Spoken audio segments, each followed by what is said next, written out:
matéria é energia condensada e energia é matéria em estado livre. Então até a matéria é uma forma de energia. Quando se falava corpo energético antigamente, todo mundo imaginava um corpo espiritual. Hoje, até o corpo humano, a gente sabe, é uma forma de energia. Então repara, Maurício, essa matéria aqui é energia condensada. Então, posso ter a cor da pele branca, amarela, vermelha ou negra. Não passa de uma forma energética condensada. Então isso quebra o ego da gente, da diferença pela cor da pele. Eu tô aqui, eu, consciência, não sou homem ou mulher, sou consciência, mas eu tô ocupando um corpo masculino com um jeito masculino de ser os hormônios masculinos desse corpo. Eu tô adaptado aqui, mas eu sei que eu não sou só isso, eu sou consciência. Assim como se eu falar de Deus, eu não vou imaginar Deus como homem ou uma mulher, velho ou branco, alto ou baixo. É pura consciência. Então a gente pegou o padrão nosso e nós jogamos em cima da divindade. Quando se fala que o homem é forma e semelhança de Deus, eu pergunto, é na forma ou na essência? E a essência é luz e energia. Então não dá pra imaginar um cara branco sentado lá em cima barbudo. Não. Aliás, eu não tenho nem como imaginar nada, porque minha mente relativa não tem como compreender o absoluto. A medida dos sentidos do homem não é a medida do universo, é a medida do que um homem que mora nesse planetinha pequenininho acha do universo. O nosso ego é desse tamaninho tentando entender o infinito. Então até a noção de infinito é finita no nosso ego. Olha que coisa impressionante. Aí você pergunta, como é que é o infinito? Fala, não tenho a menor ideia. Porque se eu tiver uma ideia, eu já tô empacotando o infinito numa ideia. Então, ao falar de infinito, eu não sei, mas eu posso descobrir o infinito em mim mesmo, que sou eu mesmo. E aí, expandindo mais, eu vou entender depois o eterno. Fala galera, beleza? Sejam bem-vindos a mais um episódio do nosso querido Lean Podcast. Hoje é um episódio muito especial. Estamos aqui recebendo Wagner Borges. Muito obrigado pela sua presença, viu, Wagner? Obrigado, Ricardo, Maurício, Bruno, que está ali na parte técnica, de eu estar aqui. Vamos bater um papo aí sobre esses temas tão legais, né? Saídas do corpo, hinduísmo, budismo, espiritualidade, Jesus, Krishna. O que vier, a gente tenta colaborar aí com um papo bem legal. Bem universalista. Exatamente, bem universalista. Espero que vocês gostem. Foi um pedido de vocês, o Wagner está aqui hoje. Então vamos aproveitar muito a nossa live. Para começar aqui, Wagner, é o seguinte, ó, espiritualidade muitas vezes é confundido com religião, sim, com doutrina, com dogmas, e você fala muito sobre espiritualidade universalista. Então, se você puder, para começar esse nosso bate-papo, se você pudesse definir, explicar, se é que dá para definir, né? O que seria aí? Se você definir, você já encaixota a coisa. Exatamente. Se você puder explicar para a gente, o que é espiritualidade? Espiritualidade é consciência, é tomar consciência de que existem muitas energias, muitos planos e não somente aqui. O problema é que muita gente, quando fala de espiritualidade, tende a colocar um rótulo doutrinário em cima daquilo, doutrina X ou Y. Mas veja, todos nós que estamos encaixados aqui, nós somos centelhas vitais de um mesmo todo, uma mesma luz. Chame o nome como quiser, mas a nossa origem é sempre espiritual. Então estamos ancorados aqui na matéria para vivenciar a vida humana, aprender o que tem que ser aprendido aqui. Então espiritualidade é o que você pensa, o que você sente e o que você faz. Quer ver um exemplo? Você pode encontrar um materialista mais espiritualizado do que um estudante espiritual. Por quê? Aquele materialista faz o bem, pensa coisas legais, e às vezes o estudante espiritual não faz nada e pensa um monte de coisa ruim. Então não é doutrina, é atitude, caráter, e é aquilo que você busca para melhorar sua consciência, seja lá onde for, e que tenha um viés não só material, mas que tenha um viés mental, espiritual, emocional, porque o ser humano é muito maior do que o que a gente vê. E o universalista? Universalismo é um termo que surgiu. Aqui no Brasil tinha um grande filósofo chamado Huberto Roden, que foi o maior espiritualista, ou melhor, universalista do Brasil. Ele tinha sido padre durante muitos anos, mas a cabeça dele era muito aberta. E aí ele começou a estudar budismo, hinduísmo, e aí ele passava a falar de algo universal, dizendo, Deus está em todas as tradições, né? Então passaram a dizer que ele era universalista, no sentido dele falar de uma filosofia universal, onde haviam parcelas dessa universalidade dentro de cada área. E foi aí que surgiu o termo universalismo, que muita gente passou a usar para tentar definir de alguma forma alguém que soma as melhores vertentes espirituais dentro de um conjunto, não é uma coxa de retalha, mas uma unidade em que ela possa, por exemplo, compreender o que Jesus falava, o que o Buda falava, o que o Krishna falava, por exemplo, e equilibrar nela e melhorar com isto, de forma equilibrada. Isso então foi chamado de universalismo. Repara só, se eu falar de Deus como Senhor de todos os espaços, dizendo que o todo está em tudo, como é que eu vou fazer, Ricardo, Maurício, para falar que o Senhor de todos os espaços está preso no espaço de uma doutrina só? Não faz sentido. Ou como é que eu vou dizer que o Senhor de tudo está no branco e não está no negro, nem no vermelho, nem no amarelo? Então, o universalismo é essa percepção, o todo está em tudo. Não há nada fora do todo. Porque se tivesse alguma coisa fora do todo, estaria faltando um pedaço. Sim. E a palavra o todo não teria sentido. Se a gente sair ali na rua agora, perguntar a um transeunte, onde está Deus? Ele vai falar, Deus lá em cima, nós cá embaixo. Mas se o todo está em tudo, se está em cima, também está embaixo. Se está dentro, está fora, se está à esquerda, está à direita. Onde que o todo não estaria? Essa é a visão universalista. Nossa, genial. E Wagner, por que você acha que as pessoas têm, dado toda essa sua explicação, por que as pessoas têm tanta dificuldade de beber de diversas fontes? Muitas vezes se cria meio que o certo é Jesus. O certo é a nossa, as outras estão desviadas. O certo é Buda, o certo é... Exato. Cada área vai ter seus radicais, seus fundamentalistas, né? Isso pode ser no esporte, política, religião, até no espiritualismo como um todo. Então não dá para você imaginar que somente dentro daquela vibe que você escolheu está a verdade absoluta. A Terra tem 8 bilhões de pessoas no momento. Culturas diferentes produzem movimentos diferentes. E às vezes o que é válido numa cultura pode não ter valor em outra, com outros parâmetros. Então alguém com uma visão um pouco mais inteligente vai gostar de alguma tradição e deve seguir e honrar. Mas ela sabe que nenhuma tradição feita pelos homens contém tudo. Só Deus sabe tudo. Então é igual uma programação de TV ou de YouTube. Você pode estar num canal que você gosta, mas vocês sabem que tem coisas boas em outros canais, embora você goste daquele. Espiritualidade é a mesma coisa. Por exemplo, eu amo o ensinamento de Jesus. O Sermão da Montanha é uma das maiores coisas que eu já vi. Agora, eu amo o que o Buda ensinava, amo o que o Cristo ensinava e não vejo conflito nenhum em nada disso. Agora, as pessoas às vezes, sabe aquele ensinamento? Amai-vos uns aos outros? Alguns amam uns e não amam outros, e quem ama outros não ama uns. A gente foi picotando.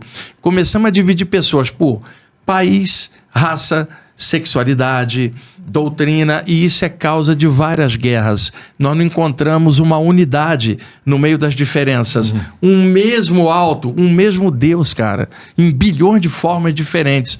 Olha o nosso planeta. Você tem um cetáceo, que é uma baleia, que é totalmente diferente de um paquiderme, que é um elefante, que é totalmente diferente de um aracnídeo, que é uma aranha, totalmente diferente de um ser humano, como nós. Então, um planeta pequenininho como o nosso, no infinito, olha quantas formas de vida diferentes no nosso planeta, que é pequenininho. Amplie-se numa escala cósmica, Deus é pura diferença, porque se for igual, não teria a menor lógica. Agora, em todas as coisas diferentes, existe um mesmo um. Quando você descobre isso é universalismo. Você acha que, então, o problema está no ego do ser humano? É o ego que meu, seu, nós todos. Se você puder explicar o ego pra gente? Não tem, porque se eu explicar o ego, já é o ego explicando. Então, na verdade, hoje se usa muito a expressão ego, porque essa expressão tem vários sentidos. Na psicologia de um jeito, na espiritualidade é de outro. Mas, por exemplo, você pega alguém marrento, teimoso, sei lá, cabeça dura, fala, teu ego tá grande. Quer dizer, você estereotipou que o ego dela está comandando a atitude dela. Significa, você não está lúcido, porque você não é comandado pelo bom senso, você é comandado pelo ego. Então, ficou meio que estabelecido a nível popular que ego é todo aquele conjunto de coisa que impede a gente de ser mais real. As capas, as máscaras que a gente cria, a cebola, né? E a gente às vezes ostenta uma expressão externa e por dentro não é aquilo. Então você fala, isso é uma capa de ego. Despertar da consciência é a quebra dessa capa. Do ego, para que você seja mais você mesmo.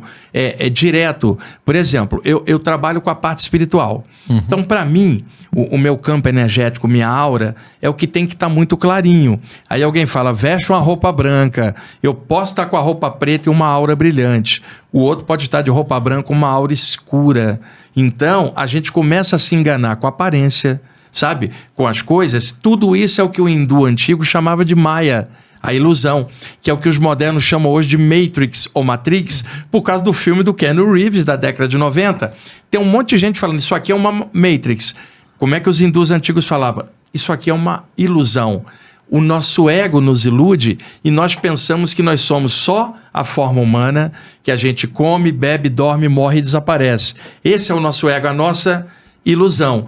Quando você quebra isso, você descobre que você não é apenas isso aqui, você é muito mais, mas estava enclausurado por essa parte nossa que não deixa o despertar acontecer. E qual seria o primeiro passo para começar a quebrar isso, né? Ou quem ainda não se desenvolveu espiritualmente. Tá. Porque se a gente falasse o primeiro passo, é o ego da gente assim. Se eu dar o primeiro passo e o segundo e o terceiro, eu vou para onde? Veja, você já começa. Então, na verdade, isso que o Buda chamou de iluminação, que é Budi em sânscrito, quem alcança o Budi torna-se um Buda, seria justamente a quebra disso. Aí eu costumo brincar. Quem é que pode falar de iluminação e quebra de ego? Alguém que se iluminou, um Buda. No nosso caso, tudo que a gente falar sobre iluminação é o ego da gente falando sobre aquilo. Então, o grande lance é, vai melhorando o que puder. Uma hora, quando acontecer, o ego dissolve naturalmente sem você pensar nisso. Porque se pensar nisso, já vai criar um sistema em cima. O Buda trouxe a ideia da meditação, da quebra do egoísmo, da pessoa mergulhar nela própria e descobrir a própria essência dela. E ao descobrir essa essência, ela expandir. E aí isso quebraria todo o padrão de ilusão. No nosso caso, nós estamos aqui ainda dentro de padrões que iludem a todos nós. Olha, eu sou um homem, aquela pessoa ali é uma mulher, eu sou branco, o outro é indígena. Isso tudo são estereótipos que a gente foi criando, porque numa visão maior, o que a ciência moderna mostra para nós? Matéria é energia condensada e energia é matéria em estado livre. Então, até a matéria é uma forma de energia. Quando se falava corpo energético antigamente, todo mundo imaginava um corpo espiritual. Hoje, até o corpo humano, a gente sabe, é uma forma de energia. Então, repara, Maurício, essa matéria aqui é energia condensada. Então, eu posso ter a cor da pele branca, amarela, vermelha ou negra. Não passa de uma forma energética condensada. Todos são da raça da luz, já que qualquer corpo é forma de energia. Esse pensamento liquida o racismo. Então isso quebra o ego da gente, da diferença pela cor da pele. Eu estou aqui, eu, consciência, não sou homem ou mulher, sou consciência, mas eu estou ocupando um corpo masculino com um jeito masculino de ser e os hormônios masculinos desse corpo. Eu estou adaptado aqui, mas eu sei que eu não sou só isso, eu sou consciência. Assim como se eu falar de Deus, eu não vou imaginar Deus como um homem ou uma mulher, velho ou branco, alto ou baixo. É pura consciência. Então a gente pegou o padrão nosso e nós jogamos em cima da divindade. Quando se fala que o homem é forma e semelhança de Deus, eu pergunto, é na forma ou na essência? E a essência é luz, energia. Então não dá para imaginar um cara branco sentado lá em cima barbudo.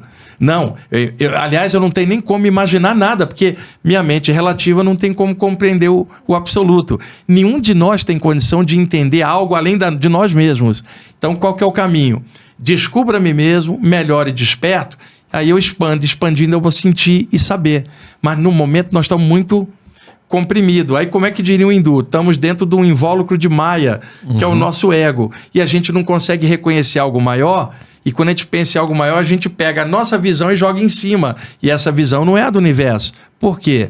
A medida dos sentidos do homem não é a medida do universo. É a medida do que um homem que mora nesse planetinha pequenininho acha do universo. O ego dele é o exato, o nosso ego é desse tamaninho tentando entender o infinito. Então até a noção de infinito é finita no nosso ego. Olha que coisa impressionante. Aí você pergunta, como é que é o infinito? Fala, não tenho a menor ideia. Porque se eu tiver uma ideia, eu já estou empacotando o infinito numa ideia. Então, ao falar de infinito, eu não sei, mas eu posso descobrir o infinito em mim mesmo, que sou eu mesmo. E aí, expandindo mais, eu vou entender depois o eterno. E Wagner, mas você tem alguma explicação para mulheres terem mais facilidade de se conectar em geral? Não é verdade, não é verdadeiro, não. O que acontece... O homem é mais durão, geralmente. Não, depende da pessoa. Mas se a gente olha... Eu trabalho com público grande, palestras e cursos, 60% a 70% é público feminino. Você exatamente. Vê uma minoria de homens. Aqui também, no Lean. Isso dá uma visão estereotipada, né? Porque o potencial, ele existe em cada um de nós como consciências. Só que estamos ancorados num corpo. E o corpo da mulher, ele tem um campo de energia diferente do homem. Uma mulher tem um útero que o homem não tem. Então, uma mulher no período fértil, a aura do útero dela expande. Ela tem seios, então quando está amamentando, a aura dos seios dela... Então, se você olhar uma mulher, ela é mais larga que eu digo no corpo, porque essa aura expande e a aura do útero expande. O homem é mais magro e comprido, a mulher é mais baixa e mais... Então, a aura da mulher dilata mais e a mulher passa sensações que o homem não passa. Menarca, TPM, menopausa, gravidez. Então, todo mês é uma gangorra hormonal. O corpo da mulher aprendeu a lidar com variações de energia. O do homem é um pouco mais durão. Então, a mulher tende a ser mais sensível energeticamente. Embora isso varie de caso a caso, mas na maioria dos casos, você vai ver muito mais mulheres, pelo menos aqui no Ocidente. Porque se você for em um país onde a maioria for masculino, de repente não vai dar essa leitura. Mas aqui no Brasil, principalmente, a maior parte do público nessa área é feminina. E como que uma pessoa pode... Em geral, por exemplo, você sempre teve experiências espiritualistas, né, tal. Mas a maior parte dos seres humanos, nós meros mortais aqui, a gente nunca teve... Teve sim, aí só que talvez a gente não tenha percebido. Não percebeu, exatamente. Eu quando comecei, eu tinha 15 anos, Maurício. E era a década de 70, não tinha nada para eu ler, não tinha ninguém com quem eu conversar. Então eu acordava e sentia uma série de sintomas que quem estiver assistindo vai identificar. Eu não conseguia me mexer. Acordava paralisado. A paralisia do sono? Paralisia do sono. Tentava abrir os olhos, não conseguia. Tentava gritar para o meu pai vir me socorrendo, saía sono e eu totalmente paralisado. Até que eu recuperava o movimento com uma taquicardia. Hoje, a medicina chama isso aí de paralisia do sono, que é um nome mais recente. Mas, naquela época, década de 70, eu não tinha com quem conversar.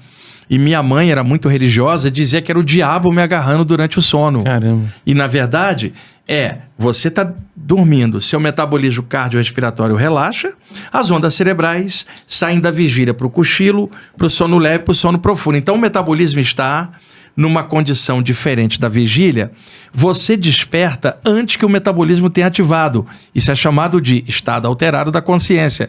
Você acorda, dá o comando, o corpo não responde. Isso está explicado. E aí você se apavora. O pavor, o que é que ele faz? Dispara a adrenalina.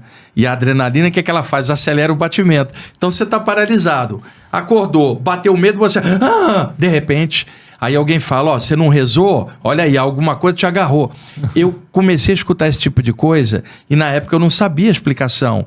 Depois, com o tempo, por observação minha e estudando várias áreas, eu comecei a entender e descobri que um monte de gente tinha a mesma paralisia, mas todo mundo tem medo. Ninguém fez isso aqui, ó. Por exemplo, eu vou fazer e acordei paralisado. Deixe-me observar calmamente o que é isso. Ninguém faz isso, porque na hora que ela acorda, percebe, ela quer se mexer a qualquer custo, mas ela não parou para olhar o que causa aquilo. Eu parei para olhar. E aí eu descobri que se eu não tentasse me mexer, eu sentia uma espécie de dilatação energética, logo a seguir eu me sentia flutuando e via meu corpo sem eu estar dentro. Então, no início eu tinha medo, eu tinha 15 anos e acordava paralisado, até que eu descobri que a paralisia do sono, que na época nem tinha nome para isso, favorecia uma saída do corpo. Até que um dia, eu já tinha 16 anos, eu encontrei um livro chamado Projeção do Corpo Astral, publicado aqui no Brasil pela editora Pensamento. Esse livro é original, publicado na América do Norte em 1929. O autor se chamava Silva Muldon, junto com o coautor, que era o Hiriot Carrington. Quando eu peguei esse livro na mão, sabe quando você percebe que alguém está falando a verdade ou escreveu a verdade, porque você já sentiu aquilo? Quer dizer, eu senti algo, aí eu falo pro Bruno, o Bruno fala, não acredito nisso. Aí falo pro Ricardo, o Ricardo fala, não acredito nisso. Aí eu falo para você, se você já sentiu o que eu senti, fala, eu também sei. Então, eu descobri na literatura desse cara que ele tinha as mesmas coisas igual eu. Falei, não tô maluco, tem outro. E ele então cunhou um nome em 1929, não havia o termo paralisia do sono. Ele chamou de catalepsia astral. Caramba. Quer dizer, uma paralisia do campo espiritual, não do campo humano. Então é legal poder explicar. Sim. Veja, vamos supor que o Bruno que está ali é alérgico a uma toxina de inseto. Ele foi ferroado por esse inseto. Vai dar um processo alérgico. Ele pode ficar empolado, mas em alguns casos a toxina pode criar um problema tal que ele cai duro no chão, não consegue se mexer, a musculatura enrijece. Se não correr para o hospital, ele vai morrer. Então, é possível ter uma paralisia física, uma catalepsia física, por um processo alérgico. O ferrão de um inseto causou uma reação alérgica. Tá. Então, o Bruno tá ali paralisado, a gente tá esperando o SAMU chegar. Se a gente apertar o braço do Bruno, tá duro. Aperta o abdômen, tá duro, porque a musculatura tá... Sim. Tá. Maurício acorda de madrugada paralisado. Ricardo, se você pegar no braço dele, não tá duro. Você pega na barriga dele, não tá dura, não é uma paralisia física. É uma sensibilidade do campo energético não totalmente encaixado no corpo humano. Aí você fica com medo, dispara a adrenalina, você encaixa e faz assim... Mas você não mexia antes por causa disso. Não é uma paralisia no corpo, é uma paralisia psíquica, bioenergética.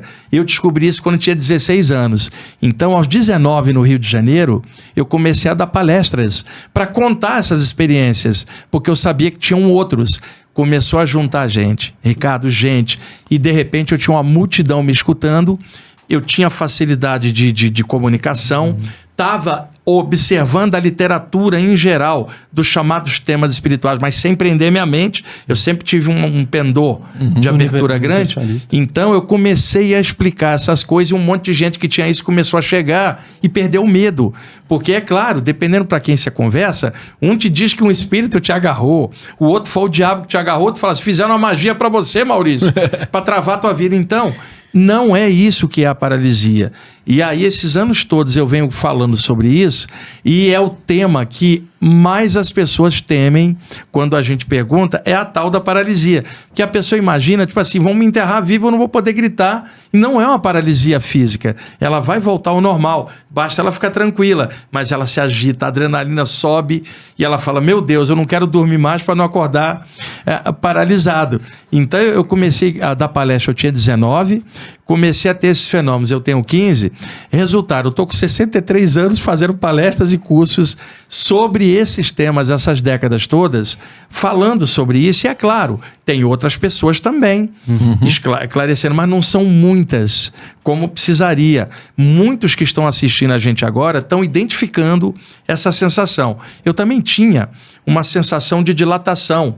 Eu não sabia que havia um campo energético, uma aura. Você acordou paralisado, a sua aura transborda a pele para fora e infla. Deixa eu dar um exemplo. Uma pessoa que aplica energia com as mãos, seja um reikiano, um passista na área espírita, na Igreja Católica, alguém que impõe a mão na carismática, pessoas que normalmente passam energia com as mãos, uma hora elas vão te falar assim, que estranho, eu estava passando energia para o Maurício, parece que minhas mãos ficaram grandes. Olha só, não é isso. O fluxo da energia passando pela mão dilata a aura das mãos. Vai dar uma sensação que as mãos ficaram grandes, mas as mãos não aumentaram. Mas a sensação é nítida. Ocorre que você deitado, Ricardo, vai dilatar a aura inteira. A sensação é que a pessoa se apavora. Se ela ficar quietinha, ela flutua por sobre o corpo, percebe o corpo de fora. O que isso acarreta para ela? Quebra a ideia de que ela é o corpo. Então ela percebe que ela existe independentemente do corpo. Isso pode acontecer numa saída do corpo normal, durante o sono, um estado alterado, a meditação, a mediunidade e uma EQM, uma experiência de quase morte, por exemplo. Então, a sensação de você se perceber em outro nível, fora da matéria, ela te obriga a pensar, se eu existo como uma consciência fora do corpo, quando morre o corpo, o que acontece com a consciência? Então, esbarra na questão da imortalidade da consciência que a pessoa está naturalmente questionando.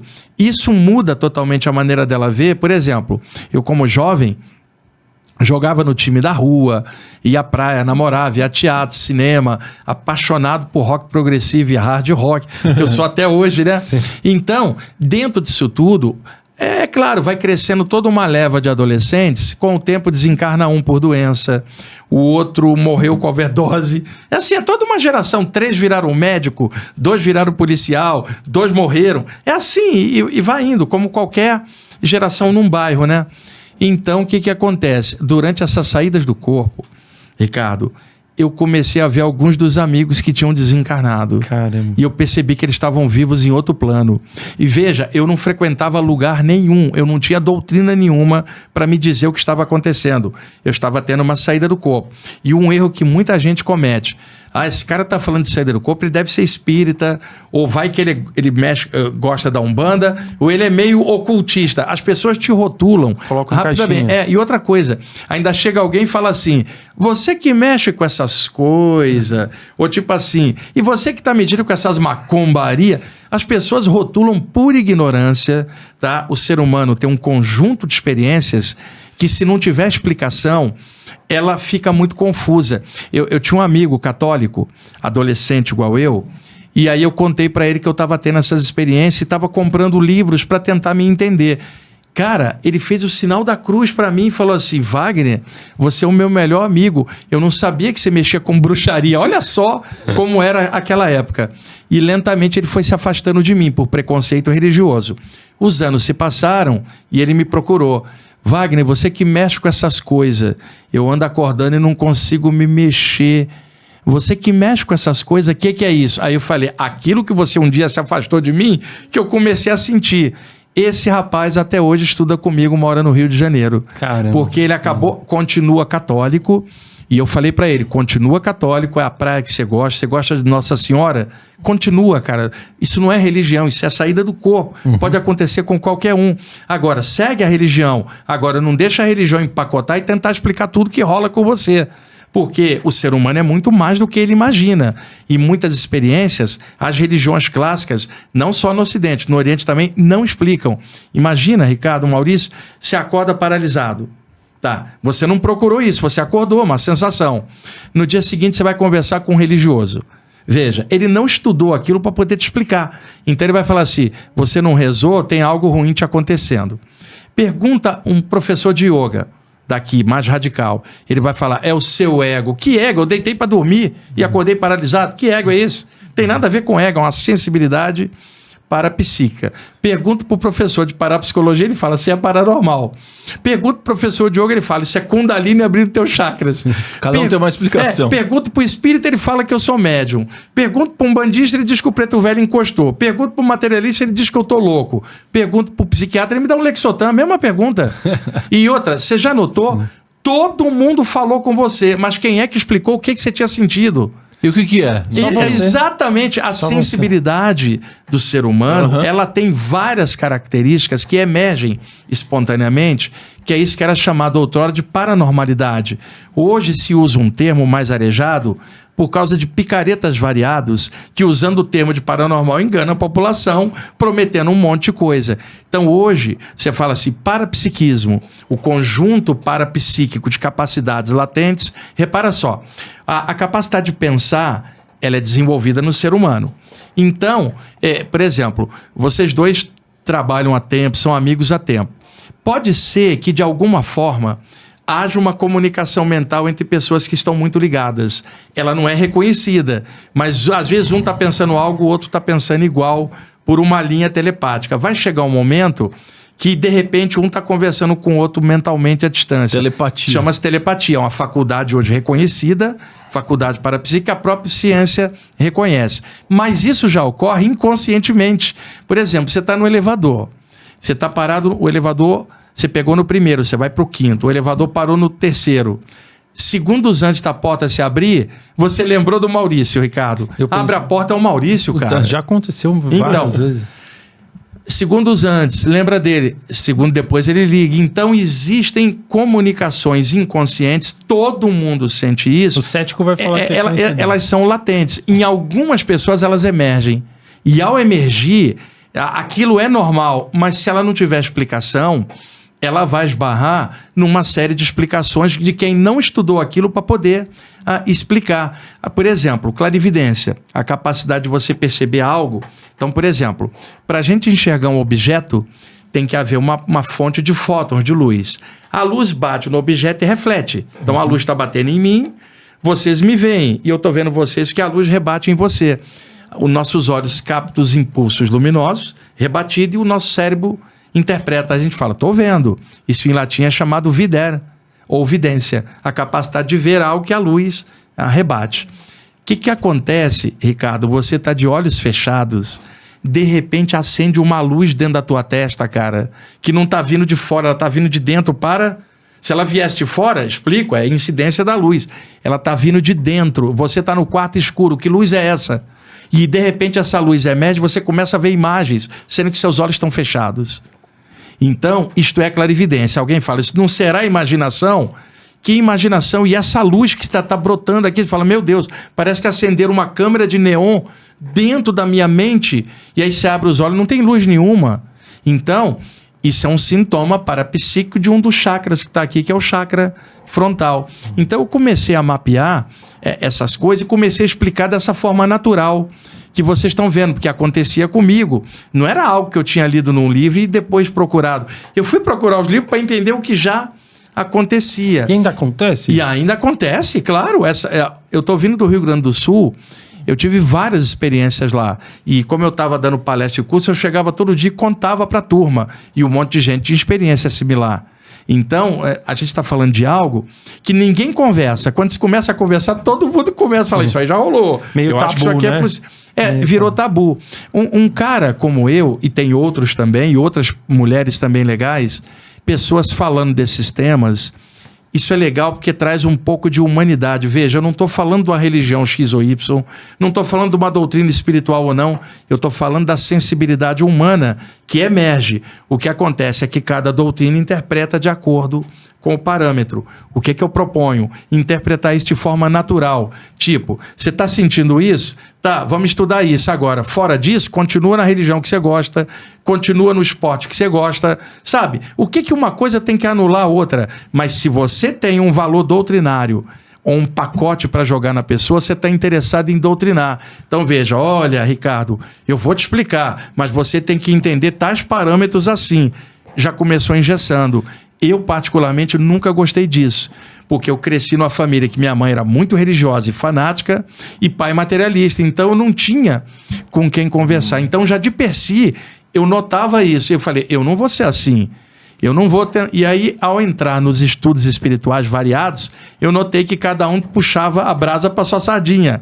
Quer dizer, você está num grupo espírita, a tendência é interpretar a moda espírita de Allan Kardec, é normal. Você está num grupo cristão, a tendência é interpretar segundo o cristianismo. Você está num grupo hindu, a tendência vai ser interpretar segundo o hinduísmo. Então, eu não queria interpretação de doutrina nenhuma, embora eu fosse em tudo quanto era lugar observar, mas estava com a mente aberta. E até hoje, essas décadas todas, a minha interpretação é universalista, espiritualista e aberta, porque eu vejo isso acontecer com todo mundo. Perfeito, perfeito, viu, Wagner? Agora, o que você diria para alguém que está lá em casa e pensa como eu, tá? Alguém que sempre foi doutrinado para estar dentro de uma caixa, tá? E que tem a seguinte palavra, medo. Então, quando eu, até estava falando aqui para o Wagner antes de começar a nossa live, que estou começando a me abrir para isso, né? Para querer entender um pouco mais dessa parte de espiritualidade um pouco mais profunda. Mas algo que me prende é o medo. Sim. De que a doutrina me passou que isso é coisa para não se mexer. Sim. Então, para a gente poder dar uma oportunidade para quem está lá em casa, para mim, para tantas outras pessoas que querem se abrir, independente da doutrina que elas seguem, né? Como se livrar desse medo? O medo é o que mais empata a evolução da pessoa. Por quê? Com medo você não dá o passo à frente.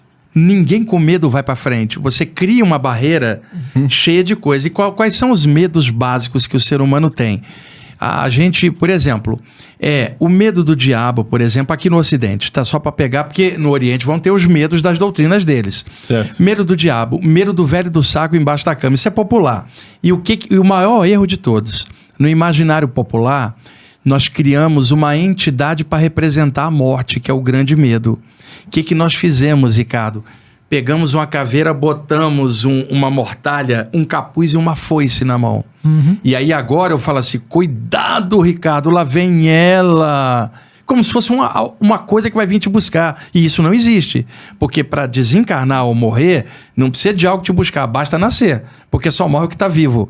Eu costumo dizer que o maior ceifador que existe é o nascimento. Porque quem se submete a nascer um dia tem que ir. E isso não é doutrina, isso é natureza. Então, quando alguém toca num tema que esbarra na questão da morte, a pessoa gela. Porque no imaginário popular ela está toda carregada de medo. Não fala essas coisas. E então são coisas colocadas como arquétipos de medo. Medo da morte, medo de algo invisível te agarrar, medo de você se perder. São os medos naturais diante do desconhecido. Por isso que no passado, você tinha no Velho Egito, na Velha Grécia, por exemplo, as chamadas iniciações, onde as pessoas iam para dentro dos templos, já que a temática espiritual não era falada em aberto.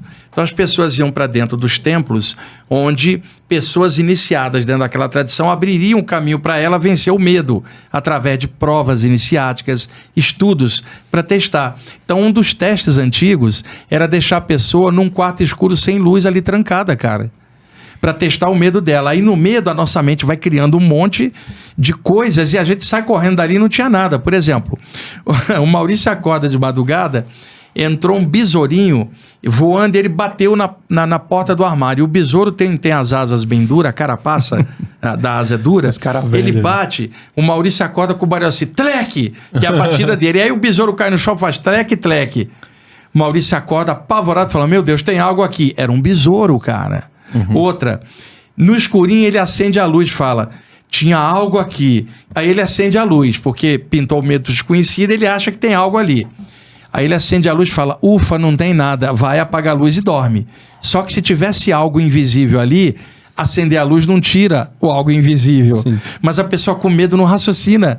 Aí vai, cobre a cabeça. O que adianta cobrir a cabeça? O espírito atravessa tudo. Poxa, você está descrevendo eu quando criança.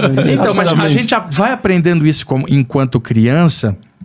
Nossos pais também aprenderam isso quando criança, os pais deles também. Então, não é nem por mal, é simplesmente condicionamento cultural. Então, a melhor maneira de quebrar o medo, principalmente para tornar o que é sobrenatural natural, é a leitura dos livros que tratam desses temas.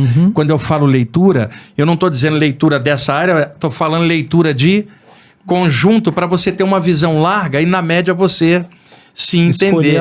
E hoje, com a abertura que a gente tem da época que a gente está vivendo, comprar uma literatura que fale de algo espiritual em aberto é muito fácil. Você tem a literatura hindu, a literatura budista, a literatura espírita, a literatura ocultista, a literatura cristã, porque tem muitos cristãos de mente aberta que também falam de uma temática mais aberta. Agora, você vai ter ainda muita gente puxando o freio de mão e, no entanto, as sensações continuam acontecendo.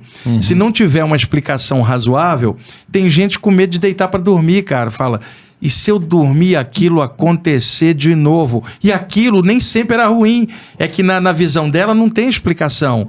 Por isso que é importante, por exemplo, estarmos batendo um papo desse aqui para muitas pessoas em aberto olhar. Quantas pessoas na mesma condição estão assistindo a gente? Total. E outra, não precisa ter medo algum, não estou falando para você sair da religião que você gosta. O que nós estamos falando é a quebra de bloqueios culturais que independe se oriental ou ocidental. O ser humano está cheio de travas por falta de melhor explicação. E outra, não há ninguém que explique tudo, isso é impossível. Só Deus sabe tudo. Mas dentro da condição de ser humano, dá para explicar um monte de coisa que um ser humano sente nesse planeta como o nosso. Mas por que aqui o sistema, sei lá como eu posso dizer isso, por que a cultura ocidental quer esconder isso da gente e deixar a gente com medo? E a cultura oriental hoje também tá assim. Também tá assim, porque é assim, a gente fala, por exemplo, Antigo Egito. Não é o Egito de hoje que é muçulmano. Antiga China, do Tao Te Ching, Lao Tse, não é a China de hoje. A Índia, do Bhagavad Gita, do Ramayana, dos Purana, dos Vedas. A Índia hoje tem bomba atômica. 1 bilhão e 500 milhões de pessoas. É o país mais populoso do planeta. Bateu a China. Então você vai na Índia hoje, você não vai conversar sobre chakras e vida após a morte na rua. O indiano médio nem sabe o que é isso. Ele está preocupado com o pão dele, o emprego. E lá tem toda uma tradição também de informática grande, tem universidades boas. Então, o que acontece? No Oriente e no Ocidente, tudo está dentro do material. Escapando do material, as pessoas acabam criando travas. E no passado, o que havia? Mestres espirituais de tal nível que orientavam as pessoas: olha, isso que você teve, Maurício, é isso, isso e isso. Medita um pouco, se descobre que você vai entender. Hoje, se ele está sentindo isso, não tem alguém para chegar e falar isso. Aí você vai falar, mas não tem um monge vai chegar e falar: siga a nossa doutrina. Exato. Ou um pastor, um padre, ou um médium. Toda hora alguém chega, não fala assim: Ricardo, se conheça, mergulha dentro de você, descobre esse eterno que está em tudo, dentro do transitório, que é você, o autoconhecimento. E daí você observando as coisas, você vê por qual praia você vai. E outra, você pode até para uma praia diferente da minha, porque você se encontrou e está bem. Agora, olha só, Ricardo, segue o que eu tô te falando, vem na minha doutrina, e lá fora tá tudo errado. Aí complica, cara, porque o ser humano sente um monte de coisa. Muçulmano, judeu, hindu, católico, materialista, espírita, todos sentem coisa. Não dá para limitar a explicação dentro de uma doutrina só.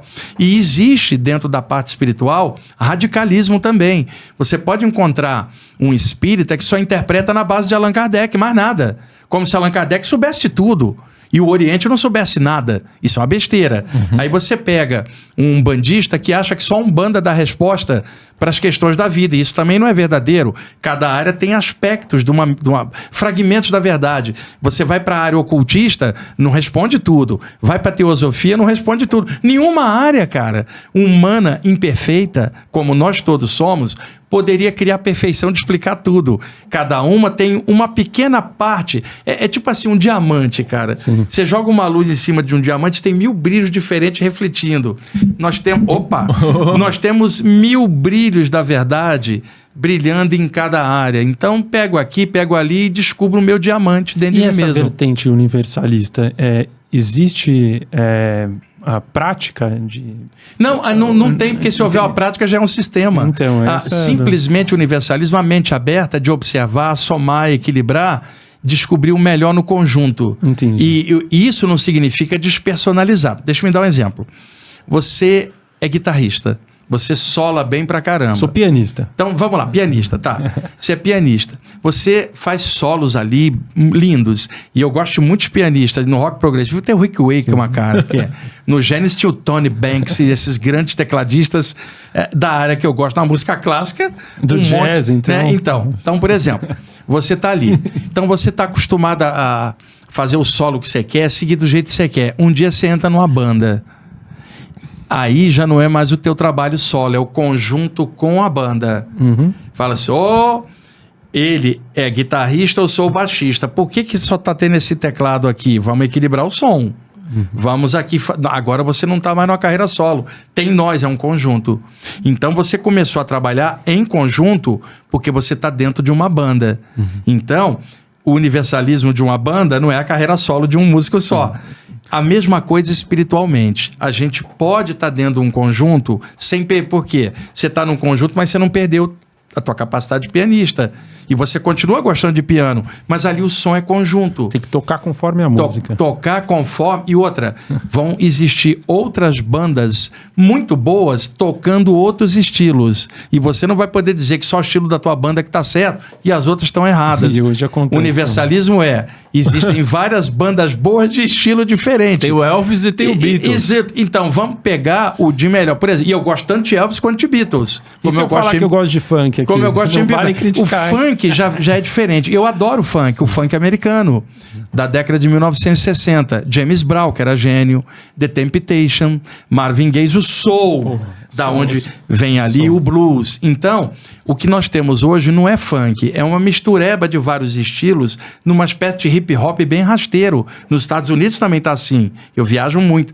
Então, o funk americano, genial, da década de 60, eu adoro, né? Mas o que hoje chamam funk não é o funk, cara. Eu sei como pesquisador de música. Eu escrevi para revista de música, jornal de música, porque eu não gosto só de música, eu pesquiso música em várias vertentes. A nossa MPB é riquíssima, tá? E nem a MPB hoje está tendo espaço dentro do achatamento cultural musical, que não é só no Brasil, é no mundo inteiro. A mídia...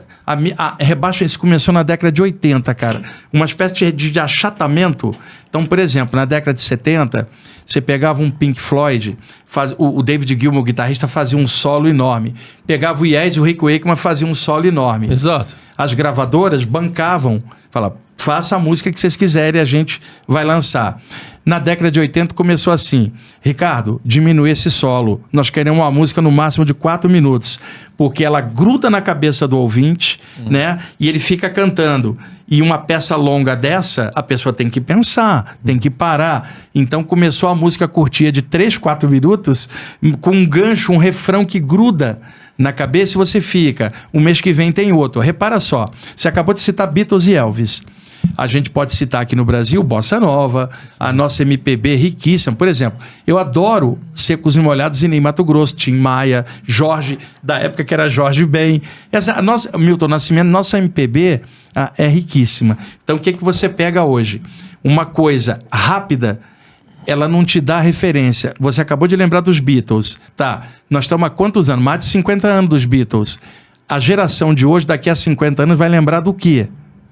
Então nós não temos referências mais. Acabou. Ficou pulverizado. Isso foi um sistema implantado pela própria mídia da comunicação, música rápida, um fast food musical. E o mês que vem tem uma outra, você já esqueceu dessa daqui. Sim. Eu sou DJ, né, Wagner Borges? É muito interessante você estar falando, porque as músicas que mais bombam hoje em dia, em todas as pistas, são as músicas de 30, 40 anos atrás. Exatamente. As músicas de hoje, elas são meio que descartáveis. Né? E tem toda uma geração nova, os que gostam de instrumentos, tem uma garotada que está aprendendo violão, piano. Eles escutam Beatles, escuta lá, sei lá, Pink Floyd, Yes, fala, como que esses caras faziam esse som? Eu conheço garotos que são apaixonados pelos Beatles. Como, cara? Né? Porque há uma qualidade que é atemporal. Agora, o que nós estamos vivendo hoje é uma coisa...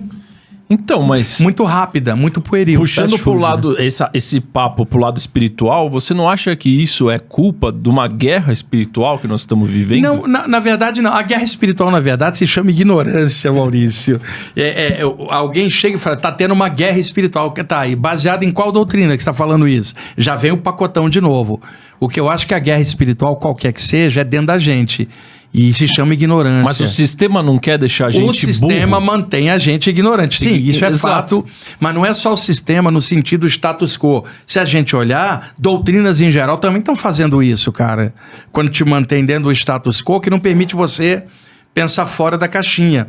Então, medo é guerra espiritual dentro da gente, ignorância, preconceito, ego. Nós estamos numa batalha dentro da gente. Não é que tem uma batalha entre o céu e o inferno ou uma batalha espiritual. Essa batalha é sempre dentro do ser humano.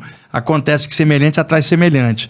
Dentro da mediocridade nossa, e eu me incluo, vocês também somos humanos. Dentro da nossa mediocridade, já que a gente tem coisa boa e coisa estranha, todos nós, dentro da limitação da gente, a gente acaba criando conexão com coisas negativas, que acabam explorando a gente. Aí alguém fala assim, teria uma guerra espiritual de seres espirituais explorando a gente? Tá, por que explora? Porque nós somos ignorantes.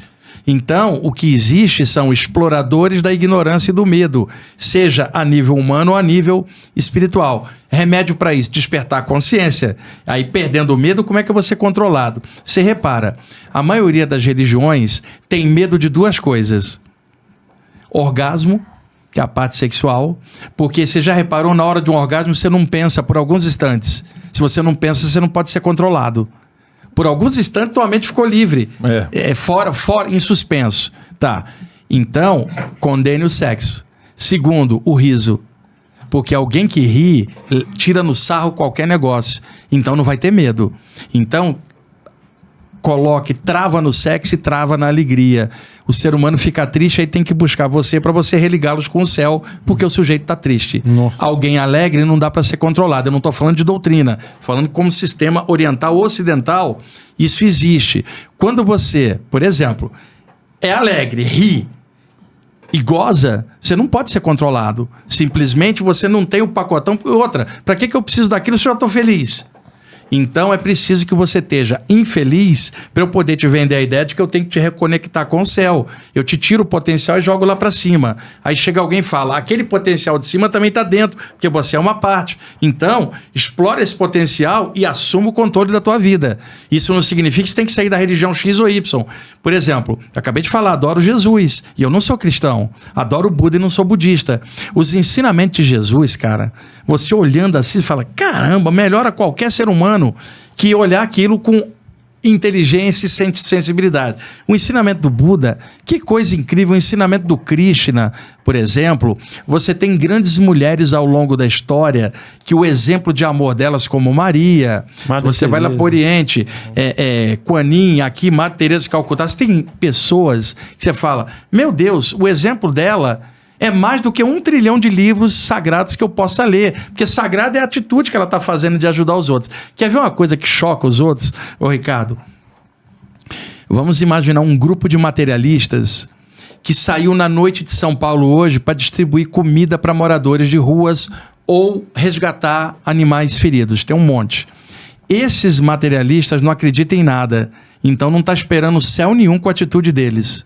Caridade pela caridade, sem esperar nada, porque não acredita em nada.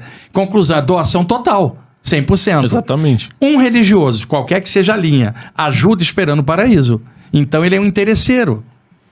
Porque ele espera a recompensa do que ele está fazendo. O materialista não acredita em nada, ele faz porque a consciência dele lhe diz que aquilo é o correto. Está mais espiritualizado do que o outro. Então, Jesus, por exemplo, onde que Jesus estaria agora? Junto com os materialistas distribuindo comida na rua ou junto de alguém só rezando que não faz nada? Onde Jesus estaria agora? Então são coisas que eu questionava tudo isso. Eu era adolescente, minha mãe tentando me formatar, eu não aceitava porque eu não conseguia entender um Jesus formatado. Tá? Depois comecei a estudar coisas do Buda, não conseguia entender o Buda em forma de estátua, cara. Eu falava, pô, esse cara ensinou despertar da consciência e não adoração a alguma coisa. Mas eu entendo que aquilo ali faz parte. Mas a minha consciência não consegue entender algo ali. Uma estátua, um quadro, serve de link para te lembrar do que você esqueceu. Então, por exemplo, Maurício, você tem um quadro aqui, tá? Ou a estátua de alguém que você ama muito. Tem a do Buda aí atrás. Tem o Buda. O Ricardo é católico, teria aqui Santo Antônio. Veja, aquilo é uma estátua, isso é uma estátua, mas quando você olha, o que ela te rememora? Pô, olhei o Santo Antônio, deixa eu fazer uma prece. Olhei o Buda, deixa eu meditar. Então, qual é a função de um objeto, um quadro ou uma estátua? Servir de link para fazer você pensar no eterno. Aí, perfeito. Mas se você olhar a estátua e achar que ela é a coisa, você ficou preso no meio, não alcançou o alvo que você queria. E aí se torna a sua prisão. Então, olha pro Santo Antônio, lembra de Deus, não do Santo Antônio. Agora, o Santo Antônio é legal pra caramba. Mas o que Santo Antônio te diria? Ricardo, pense em Deus. O que o Buda te diria para ficar agarrado nele? Não, vai pro Budi, vai pra consciência. Então é isso que eu sempre pensei, e esses anos todos passaram, eu continuo mais ainda pensando e tentando passar isso. Você pode adorar Jesus sem estar formatado, Buda sem formato, mas nada contra religião nenhuma. Mas você pode estudar tudo isso por um prisma um pouco mais aberto, e isso melhora você demais. Você pode explicar como é que funciona o budismo pra gente? Sim. Em 500 a.C., surgiu o príncipe Siddhartha Gautama, que era o herdeiro de um reino, renunciou a tudo. Ele tinha um filho, inclusive, era casado. E ele, porque ele escapou do palácio, ele era educado com todos os prazeres dentro do palácio. Um dia esqueceram a porta aberta do palácio, ele saiu e ele enxergou um leproso. Ele nunca tinha ideia de que havia sofrimento. Daí em diante, toda hora ele queria escapar, o rei não deixava, porque não queria expor ele à miséria do mundo, mas ele escapava. Porque ele falou, meu Deus, como é que eu posso estar na opulência, na riqueza, se está todo mundo caindo de fome ou é leproso ali fora? Então ele renunciou à nobreza e foi buscar algum caminho que ele pudesse acabar com a dor. Que ele percebia que não era só o material, mas a dor do grande vazio dentro das pessoas. E ele então começou a buscar o que tinha na Índia na época, que era as coisas do hinduísmo em geral. Quem nasce na Índia é indiano. Quem segue o hinduísmo é hindu. Porque você pode encontrar um indiano que seja católico, um indiano que seja budista, jainista ou materialista. Agora, o hindu segue o hinduísmo, que é a maior parte da população. O Buda era indiano, não era hindu. Estava na Índia, mas não seguia o hinduísmo. Quando ele alcançou um estado de meditação profundo, que ele expandiu a consciência dele, em sânscrito havia uma expressão chamada Buddhi, que era elevação, iluminação e inteligência pura. Quem alcançasse o Buddhi tornava-se um Buda. Siddhartha Gautama alcançou essa condição, passaram a chamá-lo de Buda. Buda não é um nome, é um título que você deu a quem alcançou a iluminação. E o Buda também era chamado de Sakyamuni. Sakya era o clã, a família dele. Muni é sábio. Quando você fala Sakyamuni, o sábio que surgiu no clã dos Sakyas. E aí esse cara começou a peregrinar pela Índia falando dessa nova condição, Ricardo. É possível mergulhar dentro de si próprio, achar na câmara secreta do coração uma paz, um equilíbrio que independe das guerras do mundo. Isso é meditação. Qualquer um de nós pode meditar independente da cor da pele, independente da casta ou da religião. Podemos meditar. Por que você está buscando um Deus lá fora se você não encontrou nada nem dentro de você? Então, mergulha para dentro. O trabalho do Buda foi principalmente de reflexão, de ponderação. O trabalho de Jesus já era externo em meio à população, busca o poder celestial que está em tudo. Todos esses mestres têm alguma característica no ensinamento. E repara só uma coisa, Ricardo, você vai gostar muito disso. Em sânscrito, existe uma expressão chamada Shanti, usada tanto por budista quanto hindu. Shanti significa paz. Agora repara, o que é a paz para nós?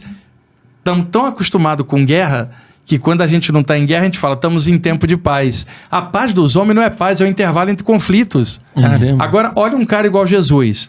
A paz que eu trago não é desse mundo. Independe das guerras de fora. É isso que o hindu chama de Shanti. É isso que o Buda falava aqui dentro. E que Jesus falava, a paz que eu trago não é desse mundo. É um estado de consciência. Pega um cara igual Jesus. Buscai o reino dos céus, os tesouros que estão no céu, porque a traça do mundo não rói. Quer dizer, valor que não seja perecível. Esse céu não é onde passa o foguete, o avião, ou o material do Elon Musk. Isso não é o céu. Céu é um estado elevado de consciência, que é o que o budismo chamaria de Buddhi. Então, ao ter uma visão universalista, eu posso traçar paralelos, mas eu não estou competindo ensinamento de mestre, porque tem gente que acha que você faz competição, né? Uma vez chegou um cara para mim e falou assim, quem você acha que é maior? Buda, Krishna, Jesus ou Saint Germain? Pô, que pergunta. Eu falei assim, eu não tenho a menor ideia, cara. Porque isso não é um ranking da CBF, Campeonato Brasileiro, Série A, Série B. Não, mas você tem que saber quem é o maior. Eu falei assim, cara, a única coisa que eu sei é qualquer um deles é melhor do que eu e você, inclusive o Preto Velho, se você botar na conta também. Sendo melhor que nós já tá bom. O cara não sabia onde enfiar a cara, de vergonha. Eu não tô comparando o mestre. Eu tô dizendo que alguns ensinamentos, você traçando paralelos com a mente aberta, você fala, opa, existe convergência. É isso que é universalismo. Eu posso encontrar no Buda, em Jesus e em Krishna, ou posso encontrar na tradição sufi árabe, que eu adoro, os sufis, tem um grande poeta, o Jalaluddin Rumi, posso encontrar na tradição da Cabala judaica, grandes mestres, e achar pontos em comum, e esses pontos somados, com o meu ponto em comum me melhora, cara. Em vez de ficar com competição achando que a minha tá certa e as outras estão erradas. Inclusive, viu, Wagner? Eu li o livro, né? Convido todo mundo a ler esse livro, que é o livro do Siddhartha, né? O Siddhartha é do Hermann Hesse. Hermann Hesse. É, 1972. Exato, é um clássico. Vale a pena. Agora, olha a informação cultural. Em 1972, o John Anderson era o vocalista do Yes. E ele estava lendo o Siddhartha. Se inspirou e então ele impulsionou o Yes para fazer o grande disco da carreira do Yes, que se chama Close to the Edge, baseado no Siddhartha. Um ano depois, em 1973, o Yes estava em turnê pelo Japão e o John Anderson estava lendo o livro Autobiografia de um Yogi, do Paramahansa Yogananda, que é um livro maravilhoso. convenceu o guitarrista Steve Howe a musicar os ensinamentos. Chamou o Chris Square, que era do baixo, o Alan White, que era o baterista, e o Rick Wakeman, que era o tecladista, e eles fizeram um disco chamado Tales from Topographic Ocean, Contos para Oceanos Topográficos, todo baseado no livro Autobiografia de um Yogi. Caramba. Então, por isso que eu escrevi em jornal de música contando essas histórias, porque eu, estudando de tudo e uma memória boa que eu tenho, eu podia fazer essas correlações. E o Yes tem uma música no disco de 1960, Time and the World é o nome do disco, tem uma música chamada Astral Traveler, Viajante Astral. Caramba, que incrível. Eu puxei o ponto do Siddhartha porque é importante passar pro pessoal que ele não... Quando ele foi pra savana, né? Ele não foi direto pra Buda, Não, né? não foi. Ele tentou vivenciar Isso. as questões mundanas, né? Sim. Então ele conheceu os pecados também. Ele ficou rico, ele se apaixonou, conheceu o amor. O Hermann Hesse, ele fez tudo baseado na história do Siddhartha Gautama, 500 a.C. O livro dele é 1972, você tem uma ideia. Então ele pegou todo esse arcabouço da história do Buda e colocou num personagem humano, chamado Siddhartha. Sim. E inseriu um monte de valores e que o leitor olha e fala, que livraço. Alguém que leu Siddhartha e tiver a mente aberta, vai crescer. Assim como alguém que leu Autobiografia de um Yogi. Tem um livro que eu adoro, chama-se Jesus, o Filho do Homem, do Khalil Gibran, que é o autor do Profeta, que é um clássico, que é outro poeta que eu adoro. O livro, você ia gostar muito, Ricardo, de olhar, é da editora Martin Claret. O Gibran era um escritor maravilhoso. Então, o que ele fez, Ricardo? Ele imaginou o que personagens que viveram perto de Jesus diriam dele. Nossa. Então, tem a Maria Madalena contando algo de Jesus, o João falando algo de Jesus. E ele, com a poesia dele, e tem uma hora que ele fala assim, o Jesus real subiu o alto da montanha e foi conversar com o Jesus histórico das religiões. Olha. E o Jesus real desceu a montanha falando, nós não nos entendemos. Então o livro é cheio de metáforas.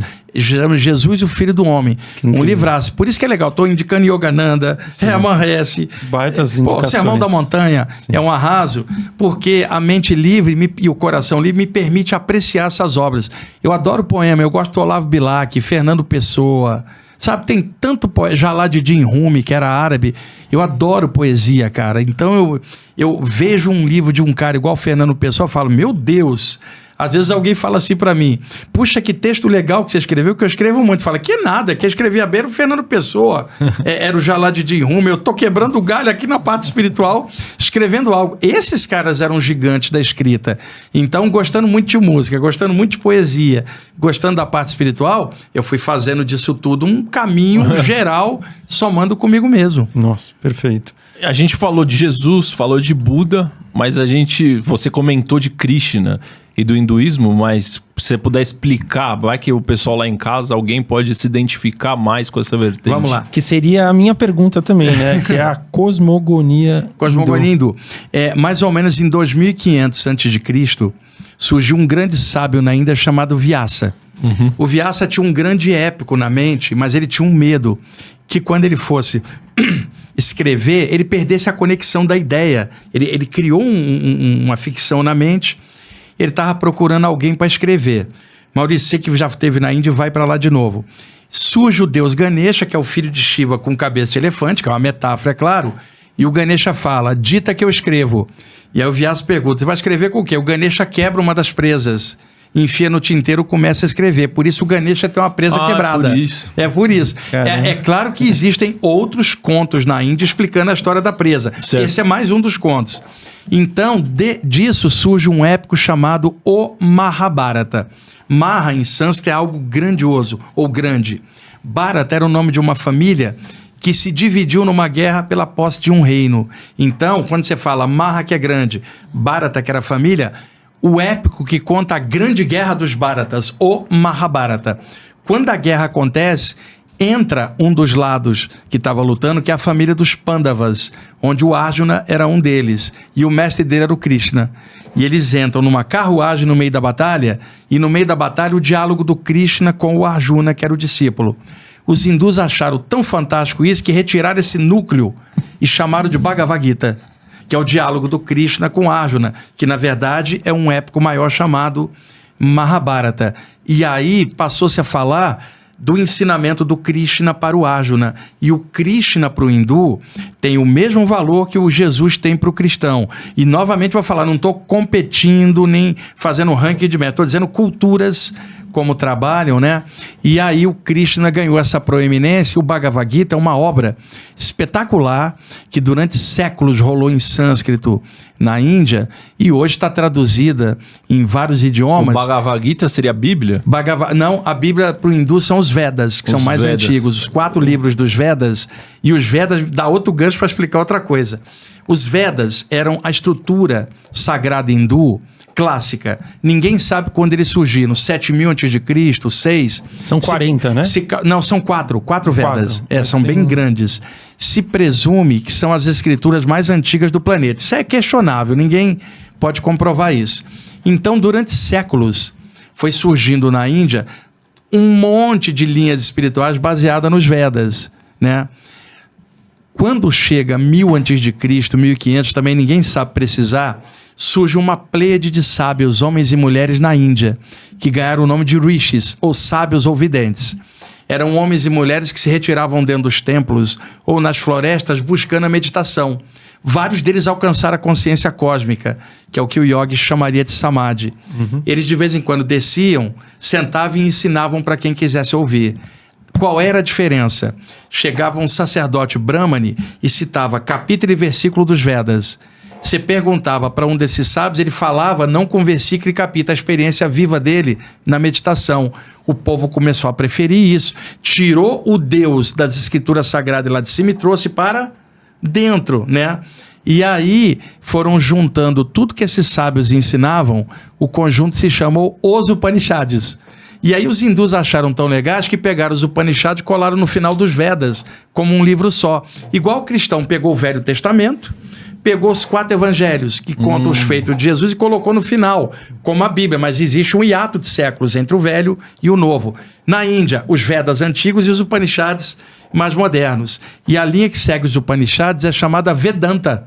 Pô, Jonas Massetti, que já veio aqui. Então, o Vedanta é uma palavra, Veda é a sabedoria divina ou revelada, e Anta tem várias traduções. O final de alguma coisa, linha, algo que conecta, e aí o Upanishad significa aos pés da sabedoria, porque está embaixo dos Vedas. E aí você fala no final da sabedoria, Vedanta, ou o elo que liga no final com a sabedoria anterior.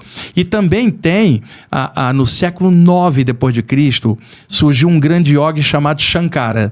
Shankara era um dos nomes do deus Shiva, que é aquele que abençoa, o dispensador de bênçãos. Ele adotou o nome de Shankara.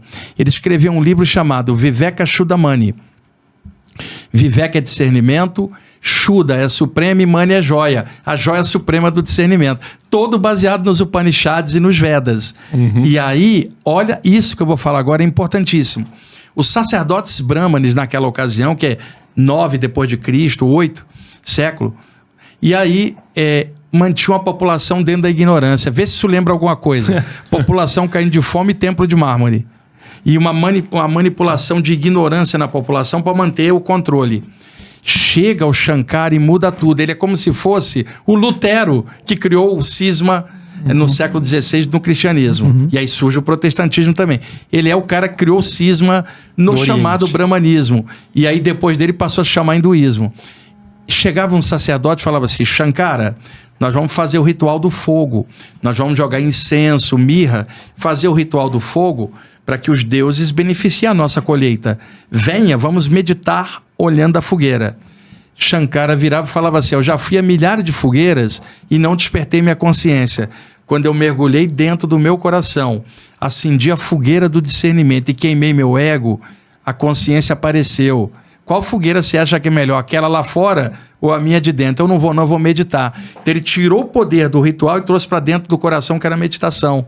Mesma coisa que o Buda tinha feito antes, mas por outra via. Chegava um sacerdote e falava: Vishnu, preservador, está em todas as coisas.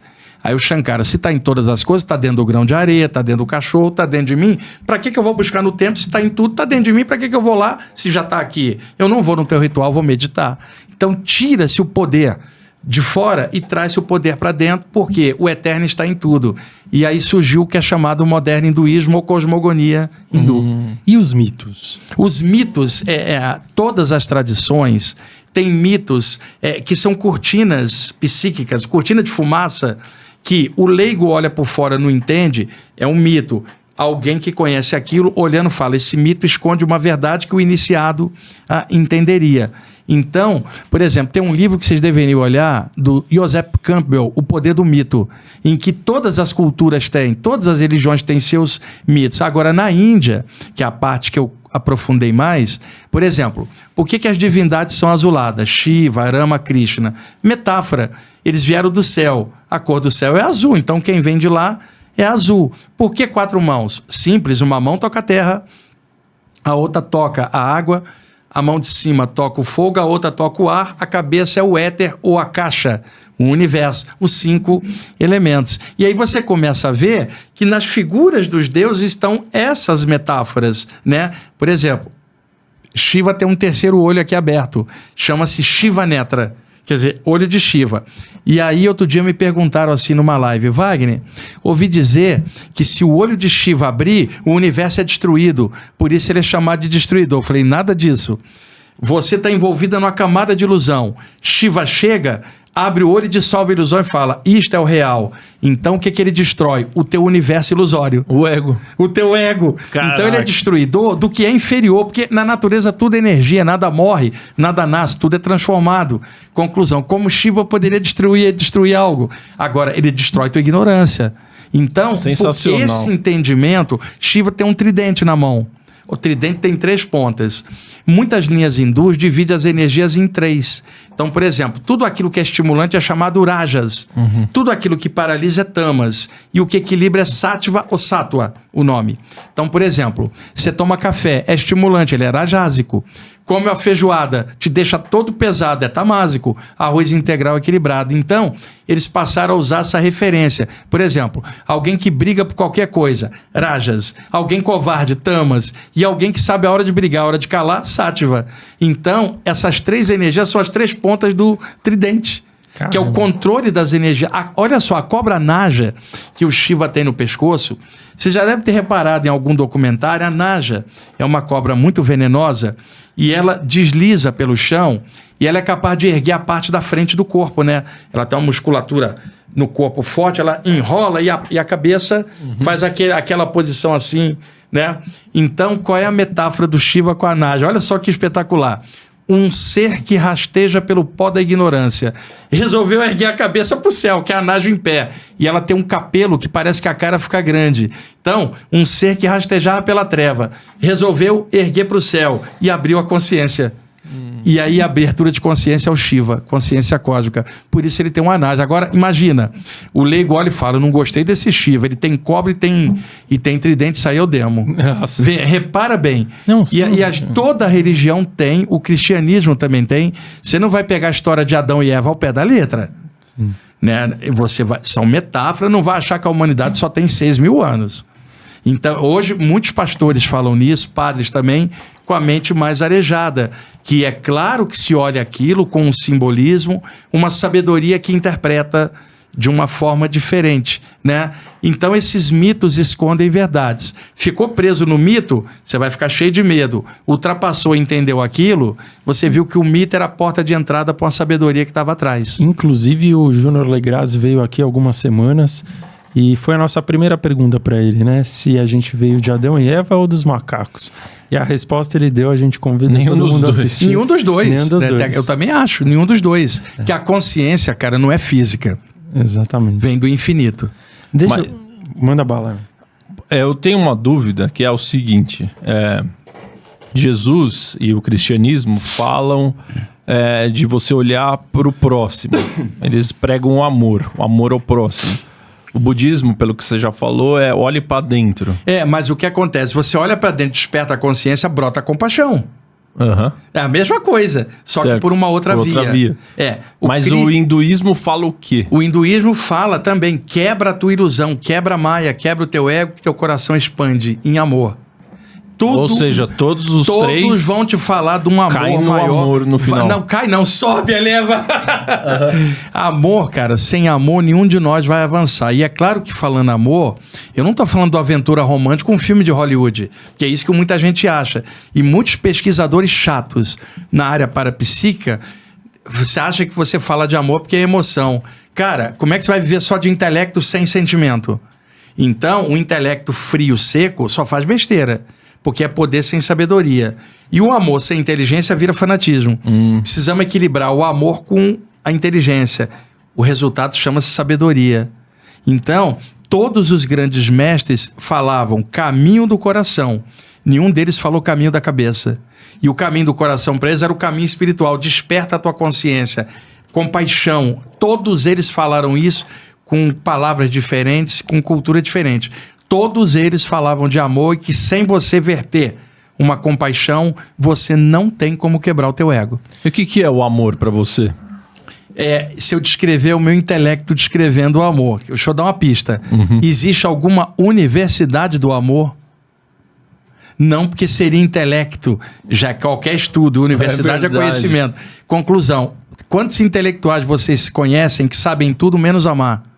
Então não existe uma universidade do amor, existem religiões até que tem o rótulo, mas que qualquer estudo sobre amor é o intelecto. Então amor é estado de consciência. Por exemplo, pega um casal que tem filhos. Quando surge a criança, brota um amor que você não sabia antes. Aí, como esse casal pode explicar para alguém que não tem filho o amor por um filho? Aí a outra pessoa fala, mas eu estudei tudo isso. Tá, mas você não teve um. Então, um casal vem em São Paulo dar um curso de como lidar com os filhos. Todo mundo adorando. No final, todo mundo danado. O casal não tinha filho. Como é que esse casal vai explicar isso aqui, Maurício? Você, 4 horas da manhã, seu filho acorda, pula na sua cama e fala, pai, quero brincar. Mãe, quero brincar. Aí você finge que está dormindo, a criança vai lá falar, abre o olho, pai. Como é que você vai explicar isso num compêndio, cara? Então, tem coisa que é a experiência como estado de consciência. Então, o amor é um estado de consciência. Todo mundo sabe e não sabe, porque o que se sabe é o intelecto. E intelectuais têm uma dificuldade de compreender amor exatamente por isso. Então, o amor é um estado de consciência. Só sentindo. Eu gosto de escrever nos meus textos. Isso só se sente, não se explica. Se explicar já é o intelecto. E aí o intelecto vai criar caixinhas para poder formatar e classificar aquilo. Amor é estado de consciência. Por isso, grandes mestres pautavam no amor, porque senão a gente vai ficar preso no intelecto. Agora, muitos religiosos querem só a parte afetiva e não querem inteligência. Tem que ser o equilíbrio, cara. A inteligência com amor e ética e alegria somados, isso se chama sabedoria. Nenhum de nós tem sabedoria. Podemos ter conhecimento, um monte de coisa, mas nós estamos na Terra para aprender. E outra, como é que a gente aprender a lidar com isso num plano elevado, num paraíso onde não há problema? Que lição que a gente teria? Nenhum anjo te daria um problema. Como é que você desenvolveria paciência? Agora, lidando aqui na Terra com os altos e baixos, você vai desenvolver, se você conseguir desenvolver amor, mesmo no meio da loucura, tudo caótico, tanta maldade rolando, e você desenvolver algo melhor que é dentro de você. Aí eu lembro de Jesus, a paz que não é desse mundo. Você desenvolver isso, você atravessa esse mar caótico de violência com outro olhar. Você compreende, não é que você chancela, mas alguém foi assassinado. Pô, que tragédia, que violência, que coisa horrível. Mas eu sei que ninguém morre. Então, isso não vai tirar a dor da minha perda, mas eu sei que não é o fim. Então, sempre comento com as pessoas. Eu tenho saudade aqui, mas eu não tenho a escuridão da ideia da morte aqui. Como eu não tenho essa escuridão aqui, eu me sinto melhor aqui com essa saudade criativa, em vez da saudade que paralisou. Quantas pessoas perderam alguém e falam, não tem mais sentido minha vida? E a vida tem sentido, porque se não tivesse, ela teria ido embora. Se o outro foi, ela não foi, ela tem algo a fazer. Há um sentido. Há uma missão, ela precisa descobrir isso. E a missão não é fazer, às vezes, algo grandão, como muita gente imagina. Eu sempre costumo falar, a tua missão é, faz o melhor que você puder. Seja lá o que for. Você é médico, puxa, se apaixona pela medicina e usa ela como veículo para curar. Você é professor, se apaixona pelo que você ensina e faz isso com amor. Perfeito. Poxa, você... E daí, o que você é pai, seja o melhor pai que der. Se é filho, seja o melhor filho. Se é mãe, Qual é a missão? Faz o melhor que você puder no cantinho que Deus te colocou. Ninguém pede. Esse é o propósito da vida. É o propósito da vida, que não é um propósito esse ou aquele. É você se descobrir fazendo o teu melhor naquilo que você escolheu. Você é pintor? Pinta, caramba. Você gosta de piano? Toca. Então não deixa o sonho morrer por causa das coisas ruins. Não deixa as vozes externas interferir na sua voz interna. Bate aqui, Maurício, ó, aqui, bate aqui que olha, é isso, cara. Muito bom, muito bom. E só um ponto aqui, a gente já falou algumas vezes lá atrás, quando a gente estava começando, alguém falou isso para mim, pro Maurício, né? Somos jovens, ainda não somos nem noivos, nem casados, mas já falaram isso uma vez pra gente. E quem for mãe, pai, pode comentar aí. Falaram que a gente só vai conhecer... Olha que coisa maluca. A gente ainda não conheceu o verdadeiro amor. Porque é o incondicional. Amor, é o amor quando você tiver um filho. Incondicional. Não é que alguém que não tenha filho não tem amor. Não, tá? Tem gente amor. Mas é um sentimento. Esse sentimento que um pai e uma mãe têm... Eu tenho 2 filhas adultas. Uma de 33 e uma de 29. A de 33, eu tô com um neto de 1 ano e meio, cara. Opa, eu tô velhinho, eu tô com 63, Maurício. Tô velhinho, tenho um neto já. Então, cara, é um negócio assim que abre, não há como explicar teoricamente falando. Agora, a mesma coisa, como é que alguém que ama alguém, não precisa ser um filho, pode explicar pro outro que não ama nada o que é isso? Então, e outra... Agora vai entrar melhor. Como é que alguém que ama a parte espiritual vai explicar isso pro outro que é cético? Nossa, é difícil, hein? Então, nesse sentido, o Buda estava certo. Quando alguém perguntava de Deus, para ele a resposta era o silêncio. O Buda era ateu. Não é que ele era ateu, ele não entendia como é que você quer buscar um Deus lá fora sem achar você aqui dentro. Uhum. Então, quando você começa a olhar isso com outros olhos... Porque muita gente que fala que tem filhos, que é a primeira vez na vida que você ama mais alguém externo do que a si mesmo. Exato. Então, talvez o filho seja um vetor para você quebrar o seu ego. E aí realmente encontrar o amor. E outra coisa que também faz isso e causa muita dor... Um bichinho, cara. Você ser tutor de um pet. Isso é tipo verdade. o Naldo aqui. É amor. Encontrei um aqui. Como é o nome dele? Naldo, lindo. E lá em casa tá o Urama atrás da porta me esperando, o meu Yorkshire de 15 anos, cara. Sim. Grudado, dorme comigo, vai nas palestras comigo. Muita gente que perde o seu pet fica com um buraco no peito, cara, porque a falta que faz, ainda mais se a pessoa é idosa e só tinha aquele cachorrinho, o gatinho como amigo. Uhum. Eu tô falando do animal no trato doméstico com alguém humano. Então o sentimento que você tem, não tem como explicar para outro que não tem um animalzinho. Eu não sabia disso até ter o Rama, né? É o cara que mais ficou comigo nessa vida, 15 anos, cara. É a maior companhia da minha vida, né? Aí você fala, parceira, namorada, quem quer que seja, esposa, precisa entender isso, que não está competindo, você está dizendo de alguém que está com você na tua jornada. O amor de um cachorro, cara, é incondicional. Isso, é verdade. Então, quando um deles parte, pode ser o gato para alguém, pode ser o esquilo para o outro, não vamos ficar competindo o amor, cada um ama o que quiser. Então, cria uma abertura dentro do coração, um vazio. E aí, o que eu procuro ensinar, cara? O tempo dos animais é mais curto que o nosso, animais mamíferos. Não estou falando de tartaruga, né? Então, você tem um cachorro, um gato, um cachorro vai viver quanto? 12, 15, 17 anos. Um gato, 20 e poucos. Eles têm um tempo mais curto que o nosso. Não é punição divina, chama-se natureza. Se eu tenho um bichinho, eu já sei disso. Então, quando ele vai embora, eu preciso aceitar. Não por frieza. Isso se chama natureza. Então tem um ditado americano que fala assim, quando você adota um bichinho, você vai ter muitos dias felizes, mas você vai ter um dia muito triste. Porque a tendência é que eles vão antes. Embora até isso seja relativo, a gente pode ir hoje mesmo, antes deles. Mas na hora que eles partirem, é o tempo deles. Eu não estou dizendo que você deve amar a partida deles, estou dizendo que você precisa compreender. Aí que entra o estudo espiritual. Eu comecei a ver animais desencarnados, cara. Caramba, e aí comecei, lá na rádio Vibe Mundial, onde eu tô há 25 anos no ar, era assim, lia um texto bonito e falava, dedica esse texto para quem perdeu um ente querido e tá muito triste. E aí, na época, década de 90, recebia cartas e e-mails. Olha, eu perdi, mas não é um ente querido humano, é um bichinho, só era eu e ele, perdi meu cachorro. Aí o que eu passei a fazer quando eu comecei a perceber o vazio que vinha? lia um texto e falava assim, daquela época em diante: dedico esse texto a quem perdeu um ente querido, humano ou animal. Isso deu uma repercussão, porque essa simples palavra ajudava o cara, ou a moça que estava triste. Sabe, dedica esse texto, por quê? Porque eles também estão vivos. Então, eu comecei a falar disso lá na rádio primeiro, depois comecei a escrever. Bom, o resultado, hoje, eu vou falar isso, não é por uma questão de ego, não, porque falando isso estimula outros. Eu ajudo vários abrigos de cães. Lá na Rádio Vibe Mundial, vários apresentadores ajudam o abrigo de cães que a rádio manteve durante anos, e hoje tem a ONG Canto da Terra que está mantendo.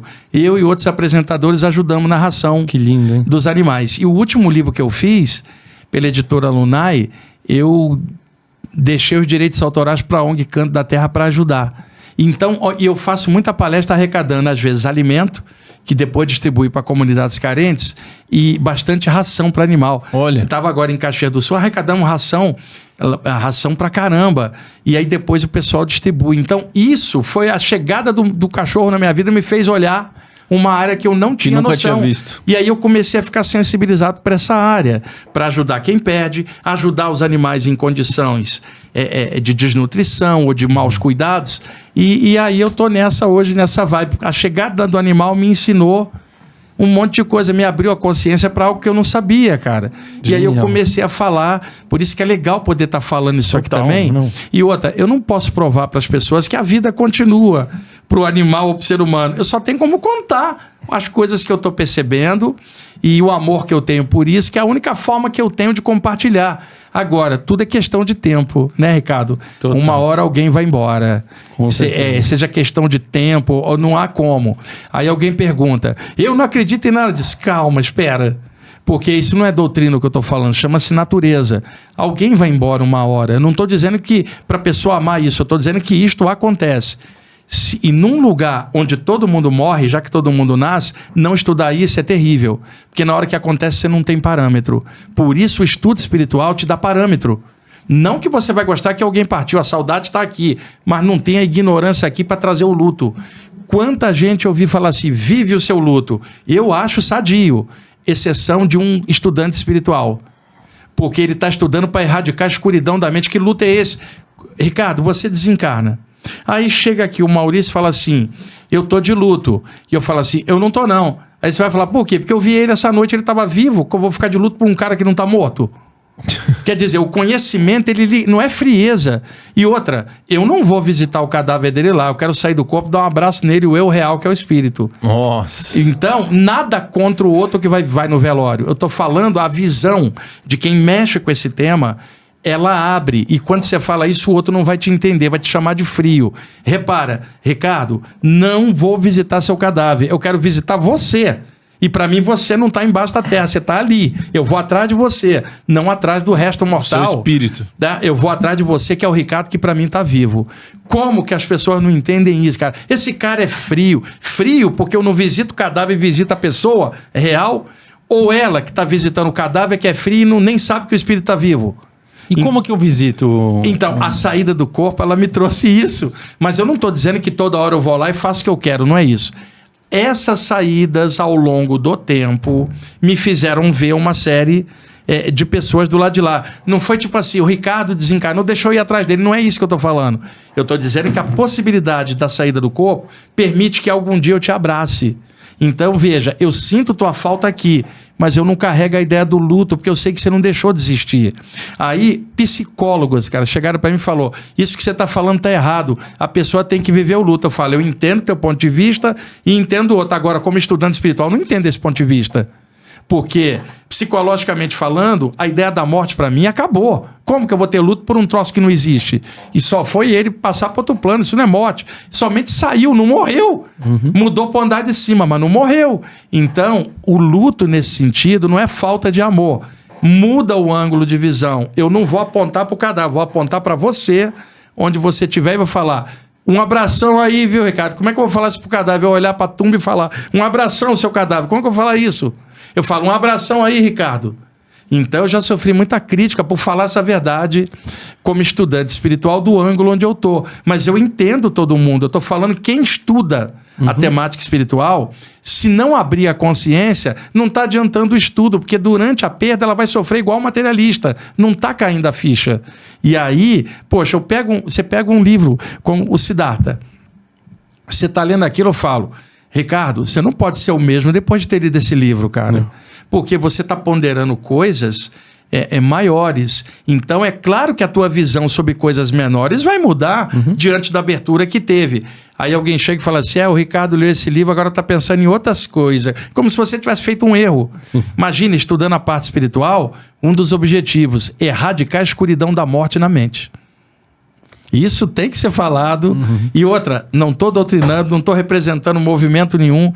Isto é o que o estudo espiritual de qualquer área, quem aprofundar, encontra essa verdade. E se eu quiser realmente me aprofundar então, e chegar ao ponto de encontrar um ente? Por exemplo, minha mãe faleceu. Sim. Quero encontrar. Primeira coisa, elimina o medo. Porque o medo não deixaria nada acontecer. Por exemplo, Maurício tem uma vozinha que ele ama. É a pessoa que ele mais gosta. A vozinha dele foi embora por idade. 1 ano depois, Maurício acorda de madrugada no quarto dele e a avó dele está em pé olhando para ele. Tá, o que o Maurício deveria fazer? Cobrir a cabeça, gritar ou falar, oi vó, como você tá? Reconhecendo nela uma presença espiritual que um dia foi a avó dele aqui. Mas não. Ai, meu Deus! Aí começa a gritar. O que o Maurício fez? Pegou a avó que ele amava tanto, transformou em fantasma. Transformou o amor que era natural em algo sobrenatural. Agora ele não beija a avó, ele corre dela. Então, isso eu acho uma sacanagem. Você transformar um ente querido em fantasma do além, cara, é isso que o medo cria, as superstições cá embaixo. Então, a melhor coisa, começa por leituras variadas. Entra na livraria e pesquisa. Aqui, observa, olha o índice, olha. Observa o que boa atrai. Obra pra eu. Olha, esse aqui eu recomendo, viu? Esse é o livro Viagem Espiritual da editora Luz da Serra. Qualquer livraria grande tem, ele está na 8ª edição. É uma das principais obras hoje no país. Tem outras obras de outros autores bons. E ele tem 58 ilustrações coloridas do artista Leonardo Dolfini, ilustrando todo o livro. Qualquer livraria grande tem. Ou no site da Luz da Serra, na Amazon também tem imagens coloridas das saídas do corpo, ajuda a pessoa a entender. Agora, Ricardo, eu só recomendo alguém estudar algo assim se a pessoa tiver a fim de quebrar paradigmas antigos e estudar e observar. Não precisa acreditar em nada.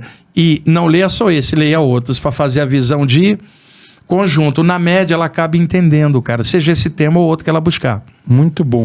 E deixa eu te fazer uma pergunta. Só um minutinho, deixa eu só falar aqui que agora você estava falando do animal, né? Do amor animal, até emocionei aqui.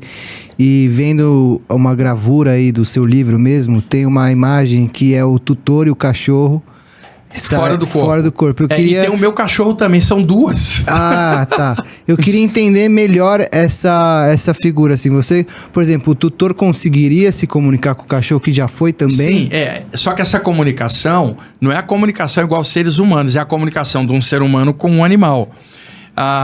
Por exemplo, eu tinha um gato chamado Ernesto. Era um gato de 13 anos, branco. Esse gato, só para ter uma ideia do gato, pegava todas as gatas do bairro, minha mãe alimentava ele com tudo, dava carne. Pra você ter uma ideia, o gato fazia sexo com as gatas, comia carne, pra você ver. E eu dormia, muitas vezes, do sofá da sala, porque eu acordava muito cedo para trabalhar, não queria incomodar no quarto minha avó e meu irmão, que dormiam lá também. E era o lugar que o Ernesto dormia, Bruno. E aí, quantas vezes eu acordava de madrugada, o gato em cima de mim para eu sair do lugar dele. E eu, adolescente, dava uma cotovelada no gato e falava, sai você. Acontece que o gato pulava no braço do sofá, pulava numa mesa que tinha na sala e dali ele pulava em cima da geladeira. A casa era pequena. A geladeira ficava na passagem da sala para a cozinha. Então, deitado no sofá, eu enxergava o Ernesto dormindo em cima da geladeira, que para ele era quentinho ali em cima. Uma noite, Bruno, eu acordo dormindo de barriga para baixo, totalmente paralisado. Já estava acostumado. Eu sabia que se eu relaxasse, eu teria uma saída do corpo. Estou deitado de barriga para baixo, começa a acontecer aquela soltura espiritual, quando de repente salta uma coisa nas minhas costas. E eu, 16 anos, falei, é um espírito, né? Na época eu tinha medo ainda. Quando eu ganhei altura fora do corpo e olhei, o gato estava fora do corpo. Eu olho para cima, o corpo dele estava deitado em cima da geladeira e o gato de frente no ar, uma cópia exata, luminosa, deu um pulo e encaixou no corpo. Levantou a cabeça e continuou me vendo. O danado era clarividente também. Eu comecei a rir, cara, porque eu estava vendo o gato que ele existia fora do corpo humano. Com o passar dos anos, eu comecei a ver animais do lado de lá. E aí, depois que o Urama, o meu Yorkshire, veio morar comigo, teve uma noite, Bruno, eu me virei pro lado direito, a porta do quarto para lá, e eu me virei para a parede. E ele dorme colado comigo. E eu ergui o meu pensamento ao alto, pedindo que me mostrassem como seria o animal do lado de lá. Porque eu também, devido agora à relação com esse bichinho, isso me aguçou a curiosidade. De madrugada, eu acordo paralisado, virado para a parede, a porta do quarto aqui, o armário aqui. E um erro que todo mundo comete. Por exemplo, Ricardo, você está virado para cá, entrou um Maurício que é um espírito, você vira, quem está aí? Você não vai ver nada, porque ele não rebate luz. Então, se eu estou aqui e sinto algo, eu teria que ver com a mente, por clarividência. Se eu abrir os olhos, eu não vejo. É o erro que todo mundo comete. Entrou um ser de 1,5 m, vestindo um capuz azul, um manto azul, segurando um cajado com um cristal na ponta. Esse ser encostou perto da cama, cara. Eu via ele mentalmente sem me virar e se comunicou comigo por telepatia. E aí ele falou assim, eu vou mostrar de onde vem o seu cachorro. Abriu com as mãos um portal luminoso e eu via um lugar onde tinham milhares de cãezinhos Yorkshires, cara, uma latição. Ele falou, esse é o plano de onde vem, não é o plano físico. E ele pode voltar para lá, como ele pode acelerar a evolução dele com você, acostumar com o ser humano e após a morte querer ser humano perto. Então tem cuidadores de animais do lado de lá. Olha só. E aí ele me fez uma revelação que eu nunca encontrei isso em livro. A nossa coluna está na vertical.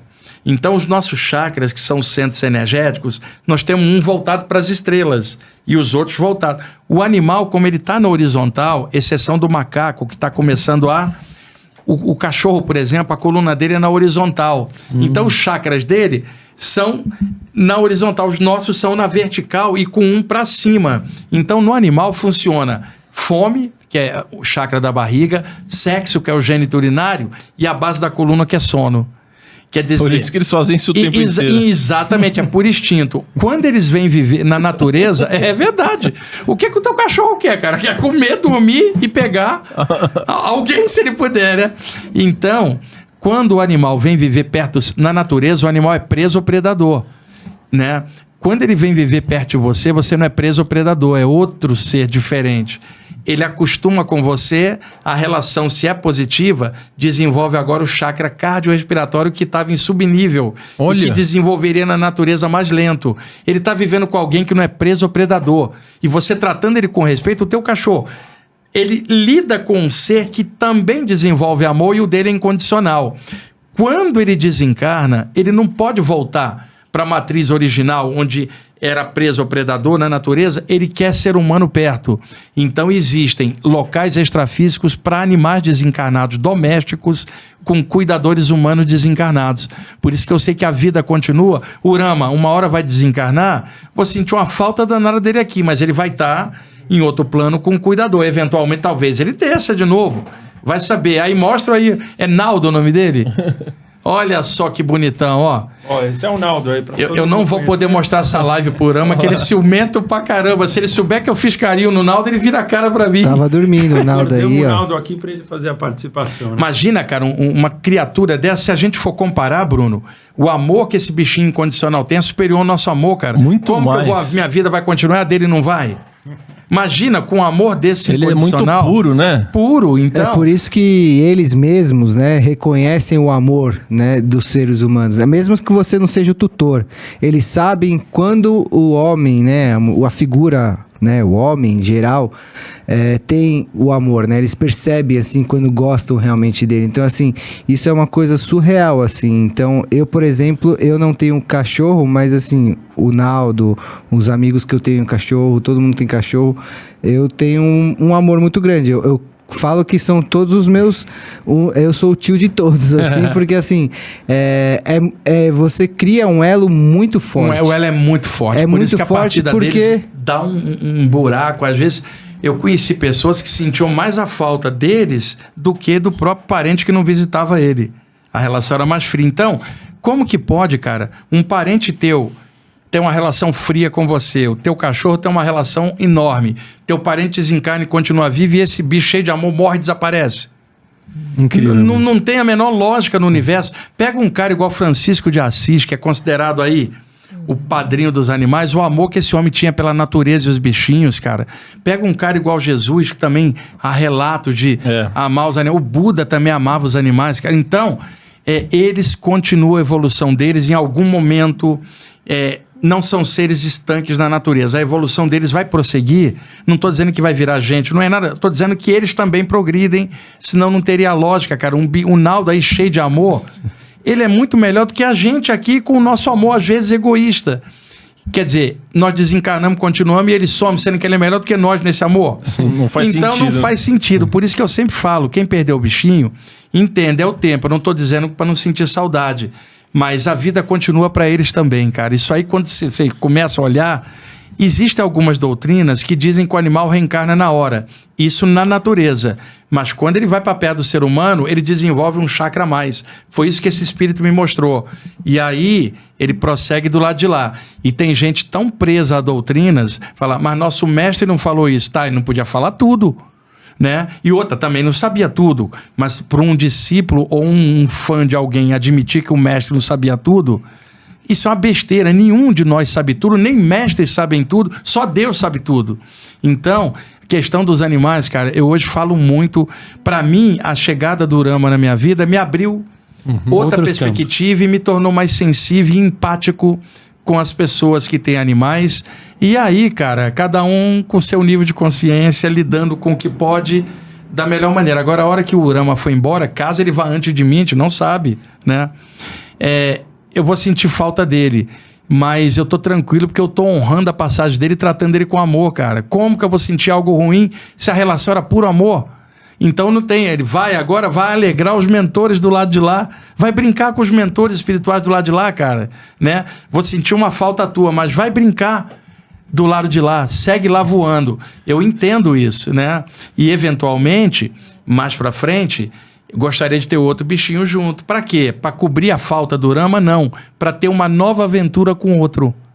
Quer dizer, não faça compensação. Pega um para substituir o amor do... Não são iguais, cara. Nunca serão. Faça uma nova história. Não faça para compensar a perda. Que esse novo ser faça uma nova aventura com ele. Dê de amor para ele. E quando foi embora, honrei essa relação.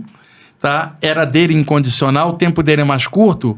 Mas a passagem dele pela minha vida me melhorou. Como que eu vou ter alguma coisa ruim quando ele partir, se a passagem dele me deu tanto, cara? Sensacional. Então é assim que eu raciocino hoje. E muito lindo, muito lindo. Uma aula de alento para quem tem aí pets, gatos e cachorros e tá sentindo falta ou tem medo da falta quem que tem possa esquilo, vir. tem gente que gosta de ofídio, cara. O amor é o da pessoa, é a falta que ela sente. Ninguém de fora pode entender. Deixa eu só fazer Foi lindo mesmo, emocionante. Muito bom, Wagner. É assim, a gente falou de muita coisa incrível aqui, deu pra ver que você tem um conhecimento muito vasto, né? E daí eu queria que você contasse aqui como que essas, para ligar todos os pontos, como que essas experiências fora do corpo te trouxeram tanto conhecimento que você estava nos contando. É o outro lado, que é assim, entre os 15 e 17 anos, essas experiências eram espontâneas, eu ainda estava tentando entender. Dos 17 em diante, eu comecei a ver pessoas durante essas saídas. Quer dizer, que é o que o pessoal chamaria de espíritos, né? E aí alguém fala assim, ele viu espírito, deve ser espírito da Umbanda. Cara, a Umbanda é 1908 em diante, a estatística oficial, com o seu Zélio Caboclo. O espiritismo é 1857 com Allan Kardec. Pô, todo mundo que via espíritos antes não era espírita nem umbandista. Então você vê espíritos que eles existem, não tem nada a ver com a doutrina X ou Y. Então comecei a ver. E aí surgiram presenças espirituais bondosas que começaram a me ensinar. Vamos chamar mentores, guias, bestas, os nomes que a pessoa quiser chamar. Por exemplo, Ricardo, você tem um professor muito bom. Quando você está perto dele, você aprende coisas com ele dentro da área que ele domina. Tá, você não vai ficar pedindo para ele dar palpite na sua vida amorosa ou a cor da camisa que você vai vestir, mas você vai consultar ele no tema que ele domina, como um aluno. Tá, um discípulo de artes marciais com seu sensei. No que tange a artes marciais, a sabedoria daquilo, ele vai perguntar ao mestre. Mas se ele deve namorar X ou Y, ele não tem que perguntar. Então, quando se fala guias ou mentores, são como professores da consciência ou senseis extrafísicos, não são deuses. Pessoas, irmãos mais velhos, que ajudam os irmãos mais novos. Começaram a aparecer deles vários. Quem eram? Pessoas que um dia viveram aqui, foram iniciadas no Velho Egito e na Velha Índia e na China. Começaram a aparecer para mim plasmados com aquelas configurações e começaram a me ensinar o que ainda era segredo aqui pela parte esotérica.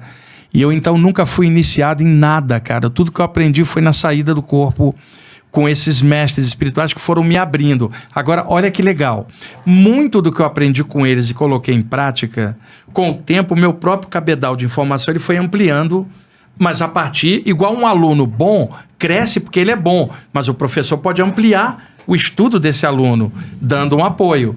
É nesse sentido que funcionam esses mentores. Eles não vêm para te dizer o que fazer, eles querem te ensinar a amadurecer e você que se resolva.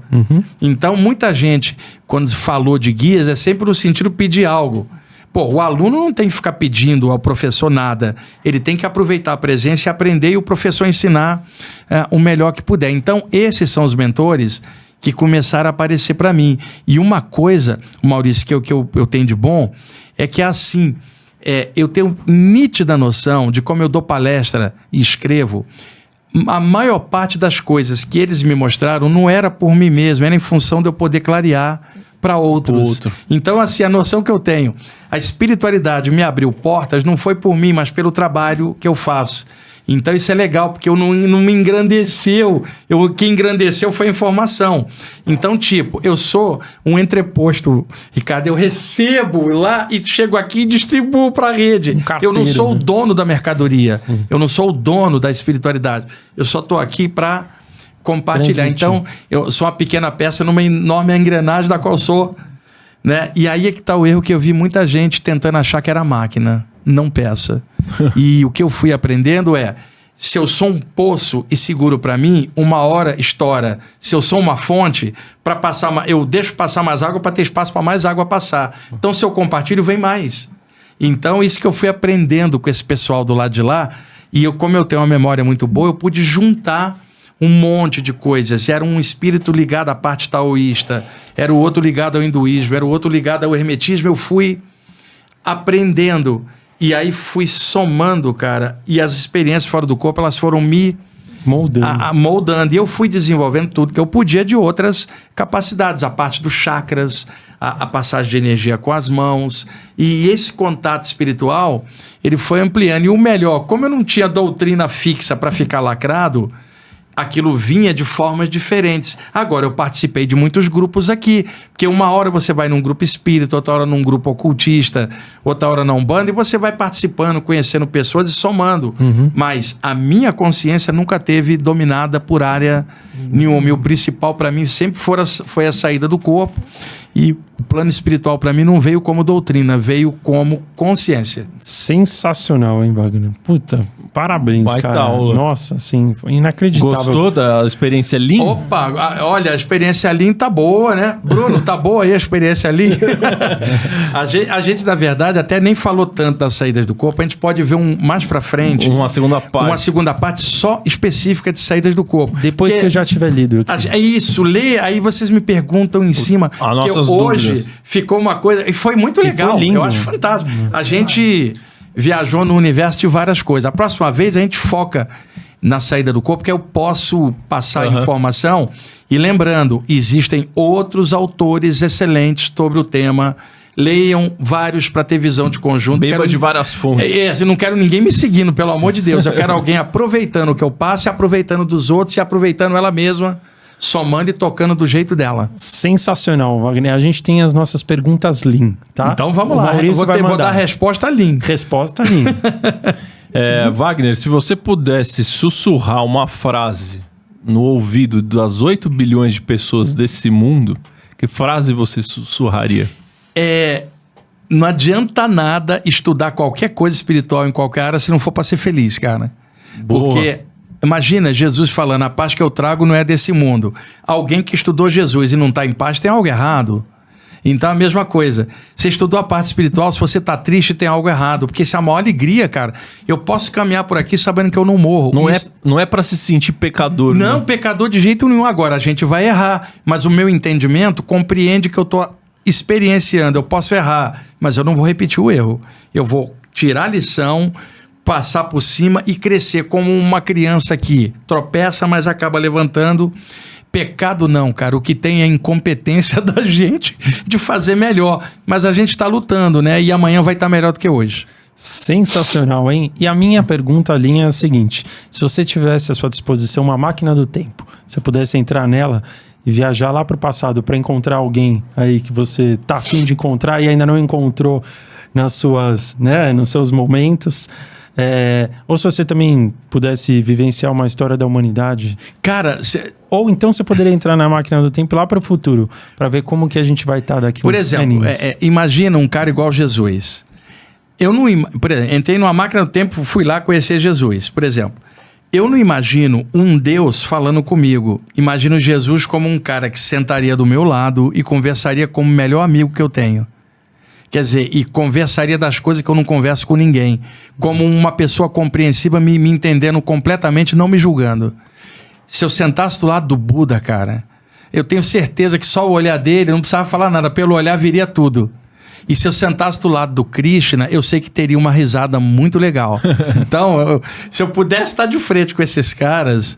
eu simplesmente ia ficar muito contente. Mas esses caras não são fáceis da gente chegar perto. Nem hoje, nem em época alguma. Então, eu me contento com os ensinamentos que eu estudo deles, porque são ensinamentos muito legais, e pelos ensinamentos eu acho a pista. Conclusão, o Buda deu uma lição que era assim, ó, apontou o dedo para a lua. Falou assim, vocês que são meus discípulos, não preste atenção no dedo, mas sim para onde eu estou apontando. Olha para lá, não olha para cá.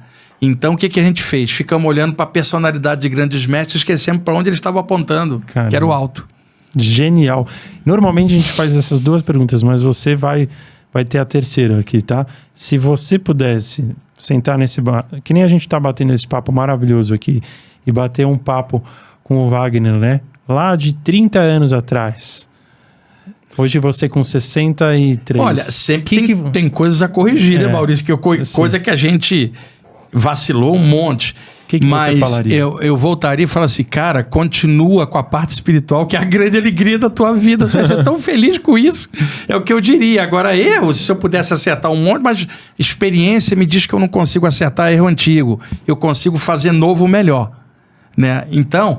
continua com a parte espiritual, que é a melhor coisa que tem, que é o que vai te deixar feliz lá na frente. Genial. Show de bola. Então, muito obrigado. Cara, obrigado Maurício. Obrigado, Bruno, que está ali na parte técnica. E obrigado quem está assistindo aí.